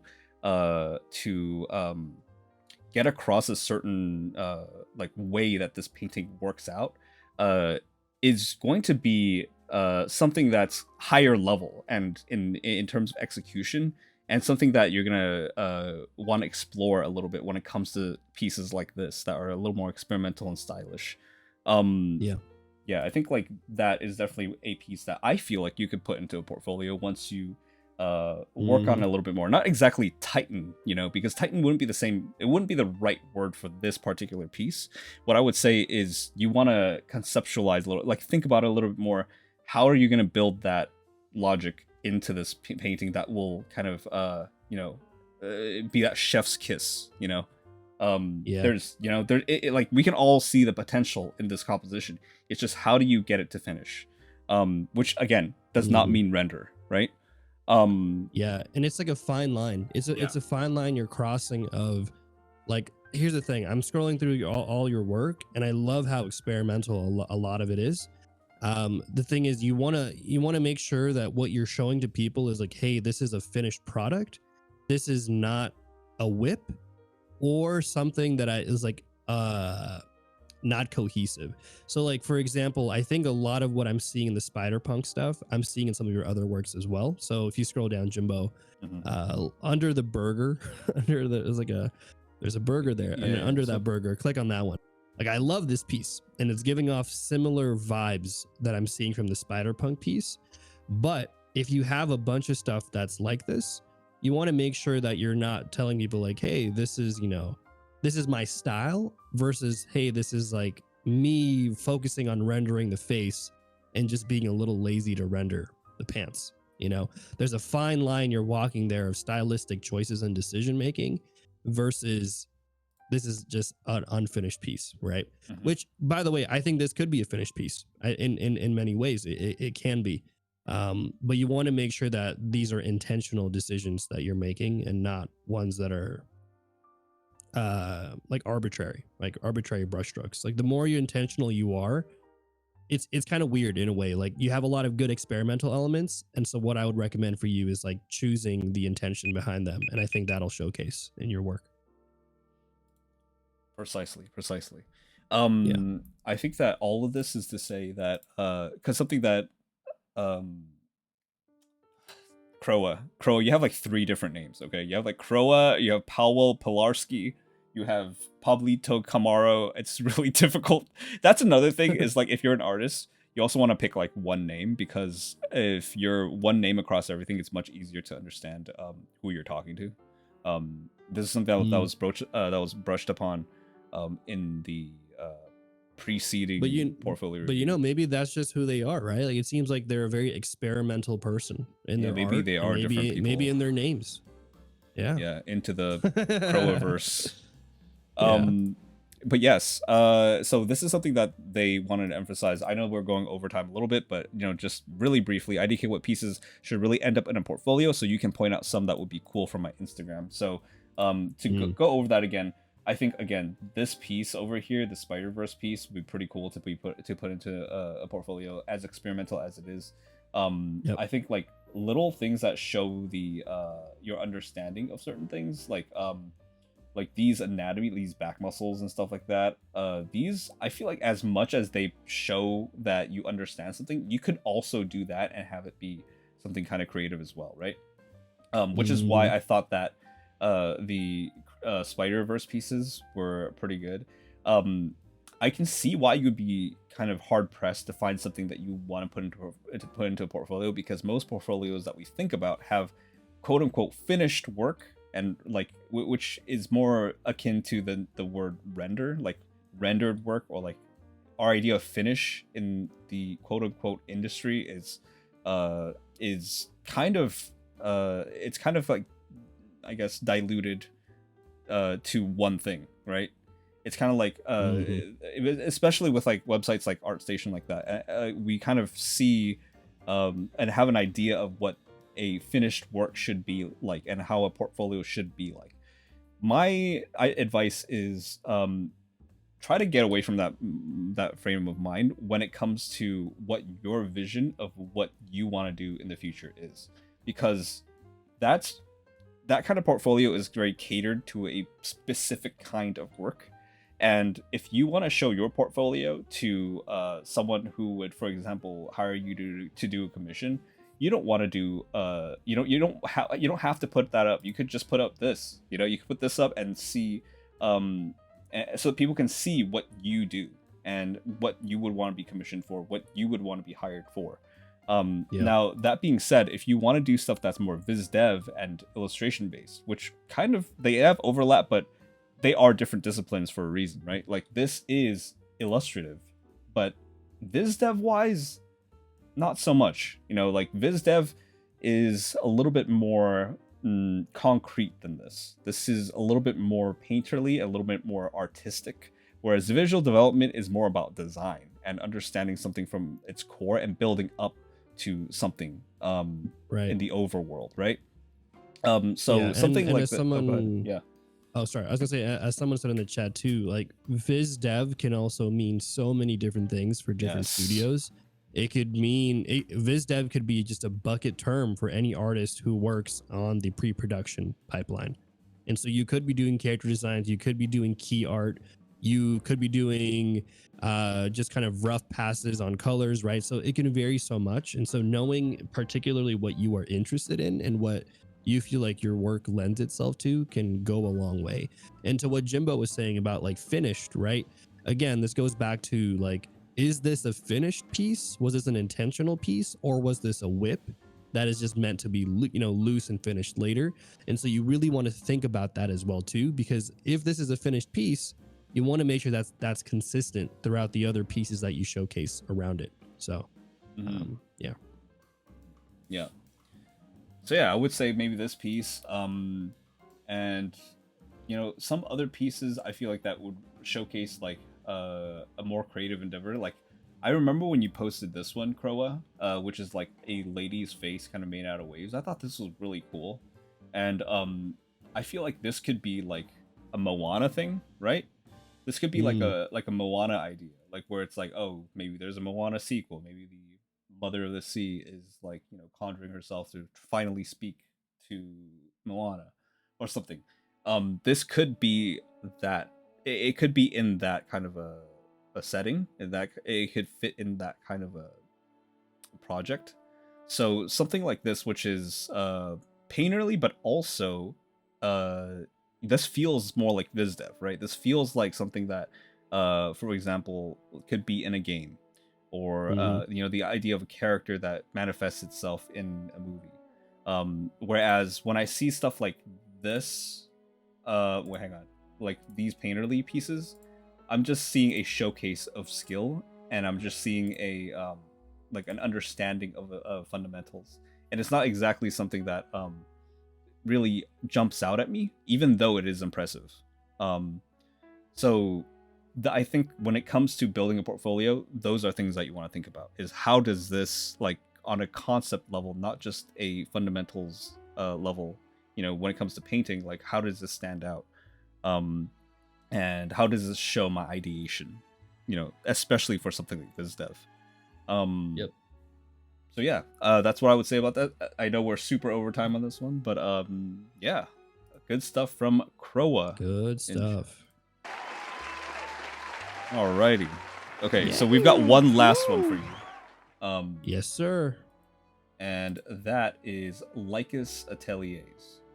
And we're gonna start the timer here.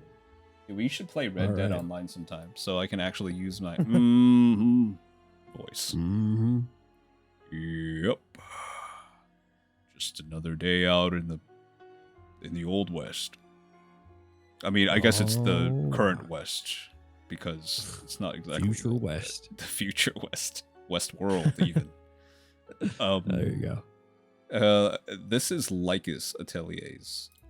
Works. And let me go and read off what they've got. We start the timer.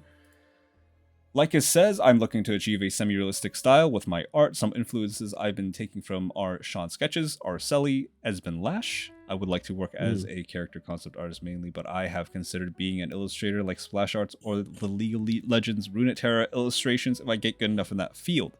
Strengths. I feel like my rendering is very strong, could definitely be much stronger, and my design capabilities, I knew a good chunk of info, or rather, yeah, I knew a good chunk of info about designing a good character. Weak. Alright. Based off of Yojimbo's crit and personal thoughts, I think anatomy can be worked on more. I mainly want to know how to push proportions better. If I'm designing a character, I notice I default to what I do best, and I want to change that. Some questions they have are, what are some ways you improve in character design, and what materials such as books, online classes, etc. do you recommend picking up / using? All right, let's do this. I want to try something different with this one, since this is the last one, for me at least. Can I screen share? Yeah. Is that okay? Yeah, do it. Let me. I want to do a little. What you got here? I want to do a little draw over here. Whoa. Okay. Because here's what I'm gonna say. But before we even do that, let's just kind of look through it, because I've already looked through this one while we were just chatting. Yeah. I want to say you've got a good breadth of work, and what I'm seeing is you've got good ideations, very cool designs, exploration work here. If you take a look at the second one, Lycus, I don't know if I'm saying it right. They have a lot of elements that I would expect to see from a character design portfolio, especially something that I would see from maybe game design like League of Legends. So I can definitely tell, I can see the influences from Sean Sketches and Aruseli, because those are two great, and even Espen Lash, those are great artists that if you look at their portfolios, I can tell you've studied their work, because it showcases in the way that you present your own work. And a lot of it's good. So your design choices, your presentation, it's all there. I think, interestingly enough, I think you already said it yourself. What Jimbo called out too is, I think if you could tighten up your anatomy, this is where you can really pop off and showcase to people that, like, hey, not only can I come up with cool ideas, but I can also, execute on them and be able to keep that consistency across the board. But again, the ideation, it's great. The presentation's good. I think you've got really good rendering down. I'm not going to focus too much on that. I want to focus more on maybe some of the easy anatomical things that we can look at. So, okay. Cool. Yeah. So let me see what the best way here is to do this. I think if I just turn on my camera. Yeah, let me go and pull that up. Yeah, I see it. Hang on, let me pull it up. Yoink it real quick. Grab it. I wanted to do just a brief draw over, because I think that'll be what'll help you out the most, in all honesty. I think just kind of, it's hard for me to give you verbal feedback on and just tell you fix the anatomy. I think it'll just be quicker for me to show you really quick. There you go. What I mean. All right. Hello, everybody. It's me. I'm streaming. So I just picked out one of the first ones that I saw, and like off the bat, this looks like a good piece. It's a pretty strong piece, but let's kind of see where maybe some of it might fall apart, and maybe what Jimbo was talking about from like an anatomical view. So usually whenever, like for work purposes, whenever I'm doing studio stuff, we do a lot of draw overs. So usually just putting it wide over like this. But one of the things I want to look at is, like, first of all, easy thing you can do, flip the canvas. How does that look like? And look at that. Just from flipping the canvas, I can already tell something feels a little off here. And the thing that I'm noticing is, if you were to take, for example, symmetry, right? So a lot of the face is intentionally symmetrical, unless it's not supposed to be. But I'm assuming in your design, it's supposed to be symmetrical. So if you follow the center line here, that widow's peak, kind of bring that down. Notice how we're losing a lot of volume here on this inner portion of the jaw right here. We're losing that volume. This upper eye now goes a little bit outwards, whereas this one is going this way. Right, so we're losing some of the consistency across the board just from easily flipping this this piece. You might not be able to see it from the first view, but if you flip it, they'll kind of give you a quick look. So let's do a quick little draw over of that. And you know what? I think this piece is, again, it's already so well rendered that I might not even need to do a draw over. I might just need to liquefy a few things around, and let's see if that actually does anything. So let me go back on, I think this one right here. So I'm going to take this one, for example, and I'm just going to take, let's see here. Let's do this. Let me paste that. Just kind of like shifting that eye just a little bit like that. And then I'm going to take this jaw right here. Again, just kind of taking some of the things I called out, right? and just trying to see if we can shift some of that to kind of match the symmetry of the face, maybe fix out some of the proportions a little bit there, and then see if that really brings out any kind of slight fixes, because I think you've got a lot of good stuff when it comes to the render. It's really just subtle anatomical fixes that I'd love to see. So I want to watch out here for this jaw, because I don't want to make it too strong, but I also want to shift that jawline just a tad bit, maybe bring this lip down a bit as well. But let's take a look at that and see how like that feels, right? Just like shifting some stuff and maybe even bringing this down here, kind of like fixing some of the volume of the head as well, just so that it kind of rounds out, because I think right now the top of the head feels a little bit long. So just like subtle small changes like this, I feel it can go a long way. So here's like the before and then here's the after. I don't know if people in chat can tell. Maybe I'm going crazy, but No, I can tell. Yeah. here's They better the be able to before. tell. Here's the before, here's the after, right? So before, after. So again, subtle changes and just making corrections there with symmetry, stuff like that, lining up the eyes properly. These are some easy, quick things you can do with your pieces to kind of fix them up. And then other things too is I would really look at the anatomy, because you've got this very highly rendered style, which I think is great. Highly rendered, highly realistic. And so you really want to make sure that the anatomy follows through with that. So like you have here this, like where's her collarbone? Collarbone's gone. It's just vanished. You know, like we should put that somewhere, because if you don't know where the collarbone is, then all of a sudden this arm starts to become a little ambiguous. Like what's going on? Is her arm raised? Is it shifting? You know what I'm saying? So having that consistency and knowing how the anatomy works can help you really figure out some of those small things.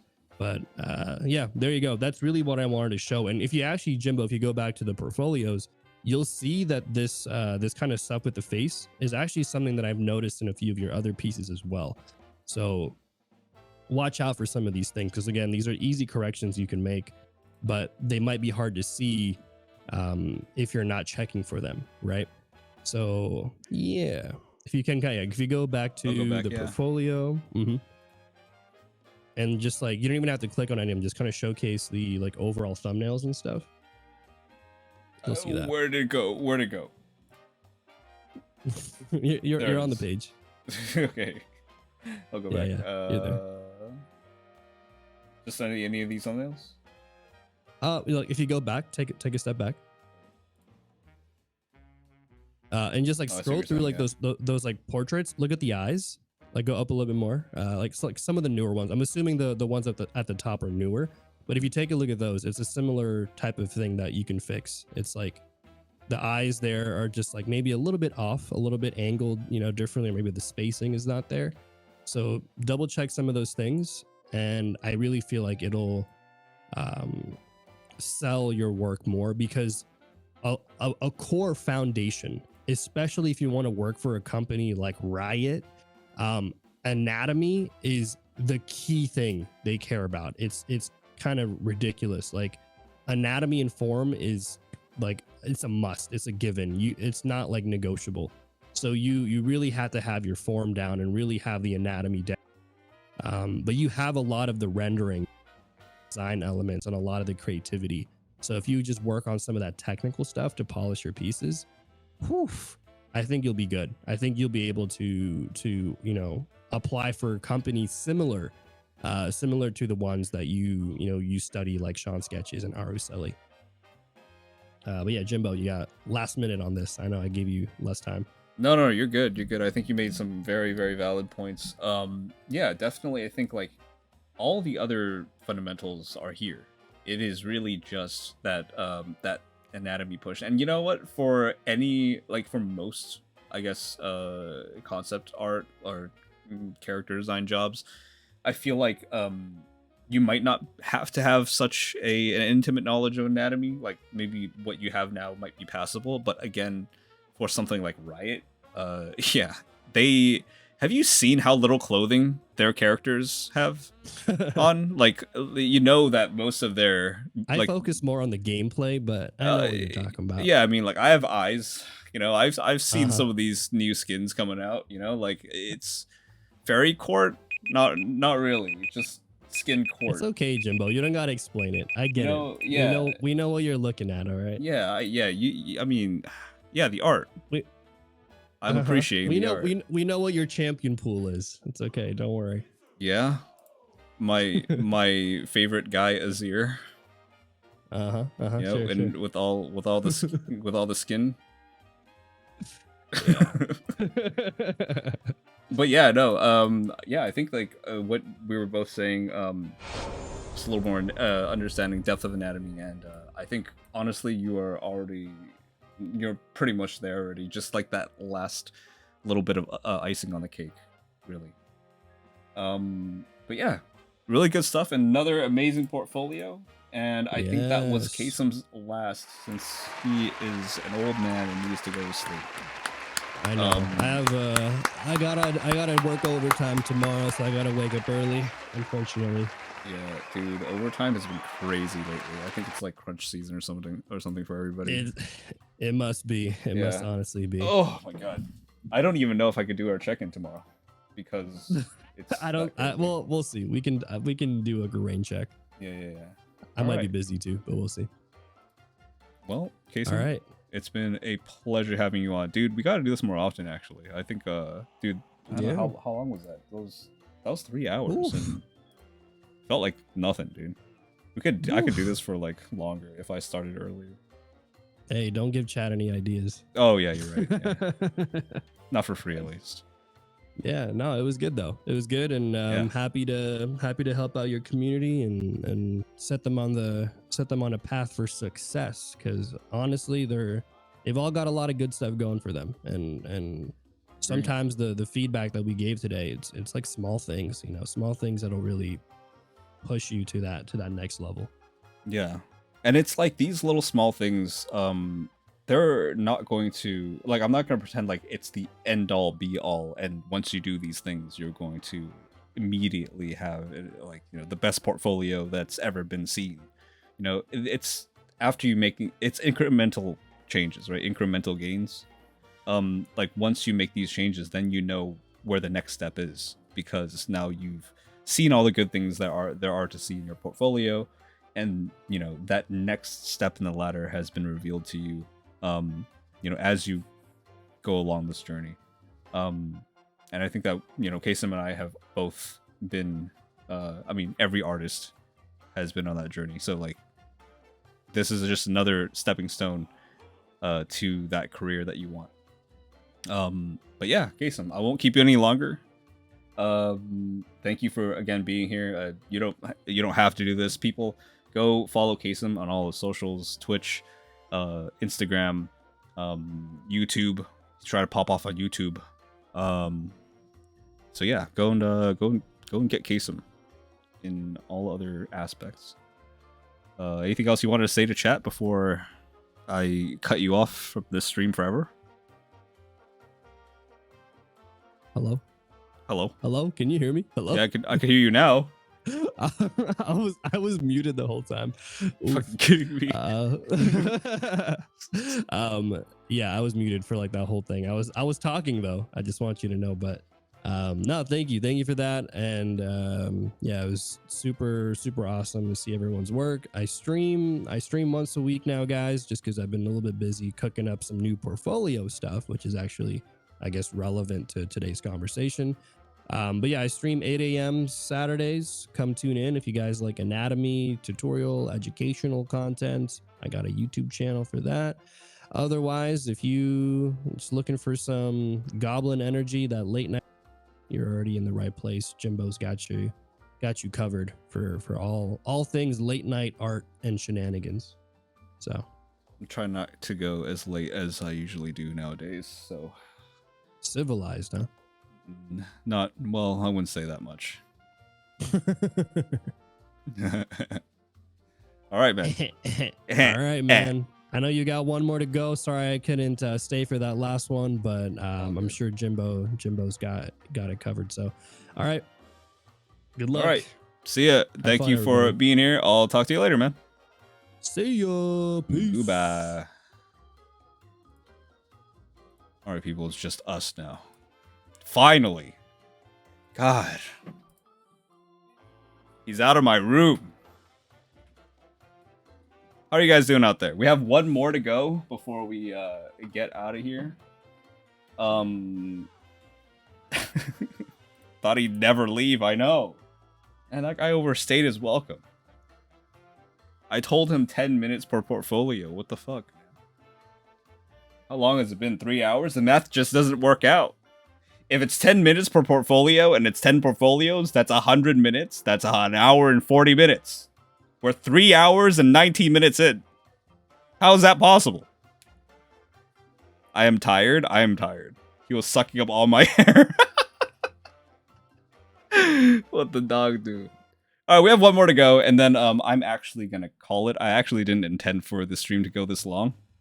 It was supposed to be a shorter stream, so I could get off early and work on my overtime stuff from the day, so that I can, once I get that out of the way, I gotta work on my jury piece, and I also gotta order a table runner for Anime Expo, and I'm also looking into those gold prints still, the gold leaf prints for, or rather gold foil prints for my Marca piece, so I've got a lot to do. On top of that, I'm looking for housing. Not that I'm being evicted or anything, but I just want to get property, you know? So I've been looking for houses. There's a lot going on in my life. But yes, we're going to go and look at one more portfolio. Jury duty, wow. All right, one more portfolio, and that is AJ's, okay? So this is AJ's portfolio. Let me go and see what AJ has to say about their work. Is there a particular... I don't think they had a thread, actually. They didn't have a thread. That's completely fine. So AJ says, I'm interested in all 3 types of feedback. Fit me in where you can. We fit AJ into this today's stream. And yeah, so right here it says, hello, hi, my name is AJ. I'm a disabled person who is part of the Rainbow Squad, a digital artist based in the US. I mainly draw in sketch form, but I can do colors as well. If interested, please DM for pricing and quote. All right, so first things first, I think that in terms of website, let me just go and reset this and start it off. In terms of website layout, I would say instead of saying hello, it could just be AJ, right? I know that you present yourself as AJ Nevins in chat, so maybe you just put AJ Nevins all the way up on top over here, okay? I think that this is a lot of space for a gimmick on the right side, which is these eyes that are opening up in the blue space. We don't really need that. That's more of a flavor thing, and if you're gonna have something like more flavor like this, it could be in the backdrop behind your work. So that is definitely something that I feel like could be in the more like website critique territory. Having said that, moving on to your pieces, like I think that your pieces are quite abstract first and foremost. When it comes to abstraction, abstraction is not a bad thing, but abstraction is exactly like what we were talking about when it comes to representational work, okay, and painting. So looseness and tightness need to go hand in hand for us to understand what things are. When you create something that's abstract, it should also come with something that is an anchor to reality. So which is not to be really it's not something that is as much of a rule in, say, like gallery art space, but we're not really talking about gallery art. We're talking about you know, commercial art and industry, like entertainment industry level art, which is something that I can only speak about because, or rather, which is the only thing I can speak about because it's the area of expertise that I have, not really gallery art. But having said that, abstraction and something realistic needs to exist in a similar space for you to make sense of that abstraction. So for me, certain pieces over here are not, they don't really exhibit that that sense of reality that allows me to tether the abstraction to it to give it meaning. I think also, like, in terms of fundamentals, I think there could be a little bit more in terms of the fundamentals that maybe you could work towards, like starting off with things like form and shape, right? And even things like line work, and understanding the importance of a line that is not a line built up of other smaller lines, but line confidence. So drawing a longer line that can, describe that line in itself, rather than it being comprised of these smaller little lines. I think we all are in we're all guilty of doing something like this when we were starting out with art, using smaller lines to arrive at a longer line that fits with what we have in our heads. But understanding how to get that line confidence is quite important to the way that something looks aesthetically, and having that control is going to be pretty important when you try to do representational art. Having said that, things like understanding of form and shape will also definitely help you, which is something I feel like is exhibited in certain pieces. Like, for example, here, I can definitely see some sort of a face in here, though that's something that I don't know is if it's your intention or not. I do see some sort of form here. What it is exactly, I don't know. Whether it is or is not a face, I don't know. Which is another thing that I feel like I could address here. It is definitely something that, again, in representational art, we want to be sure what we're looking at. So any way that you can make sure that what you have that you want to express matches up with what we see is going to be very important. Let me see what chat's saying right now. Looking for houses? Sheesh. Yeah, looking for houses. You can stay in my walls, Jimmy. Don't call me Jimmy. You don't know me like that. You don't know me like that, Croa. In this economy, damn. Yeah, here's the thing. Like, if you're looking to get a house, you don't what do you call it? You don't look for a house to buy on the market when the conditions are right. You keep your eyes on housing so that when the conditions are right, you know which one to swoop in on, you know? But anyways, I'm getting a little distracted here.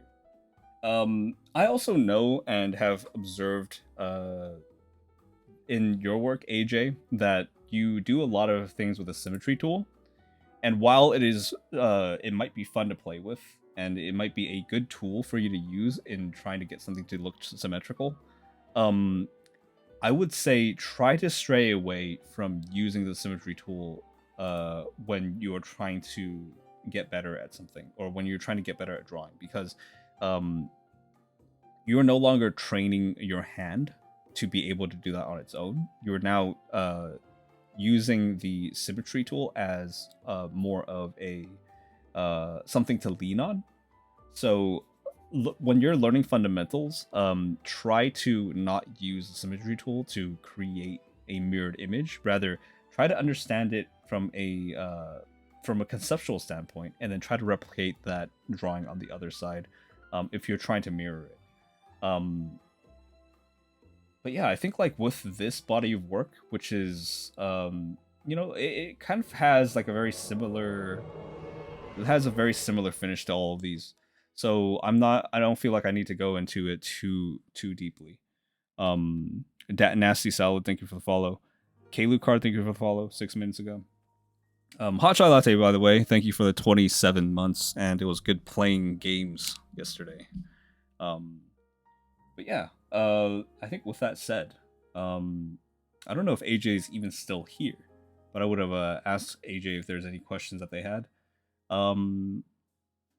Yeah.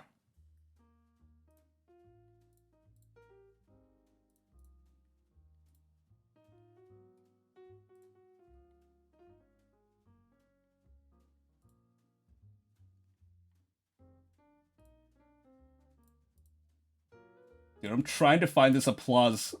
Where the fuck is this applause sound?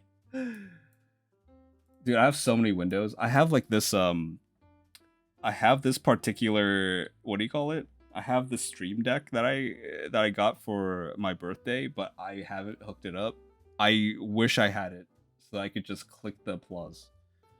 But good stuff from AJ. Applause for you. That is what I have to say about your portfolio, and we are now finished with tonight's portfolios. Thank you guys for being here. I didn't realize how much I was crutching on Kaycem to do all the talking for portfolios. Seriously. he was sucking all the air out of the room because he was talking so much, you know? I doze off, sorry. No, you're good. You're good. Anyways, thank you guys for being here. I am gonna end stream now. It is 12:17 for me, so I'm gonna see if I can get some shut eye after I do a little bit of overtime for my day work. Hopefully, I can finish that jury piece soon because it's taking me way longer than I anticipated. Come by on Thursday, by the way. Come back on Thursday. We're gonna have Charmy, who's in chat right now. Say hi to Charmy, and Calvin on the stream. They're gonna talk about illustration and painting and prints. That's gonna be super cool. They're both primarily, rather, Calvin primarily is a pinup artist, and Charmy has expressed to me that she wants to work in Magic the Gathering and doing fantasy painting and illustrations as well. They are both very capable of doing whatever comes to mind, so I don't have any worries about them taking up the airspace in on Thursday. But yeah, I'll talk to you guys later. Let me go and see if there's anybody that I can raid. We have Chuck, we have Poku. Who else have we got? What else we got? No, I think we're gonna go Otto. Go Poku. Maybe go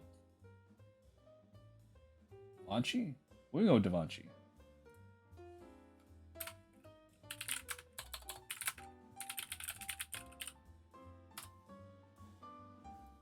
All right, people. Have a good night. I'll see y'all on Thursday for 13 portfolio reviews. Fuck me, dude. Why do I do this to myself?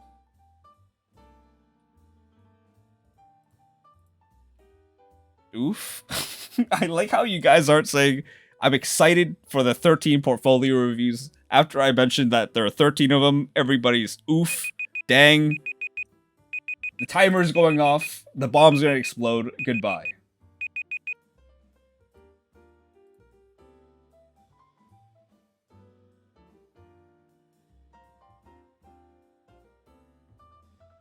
You spelled excited wrong.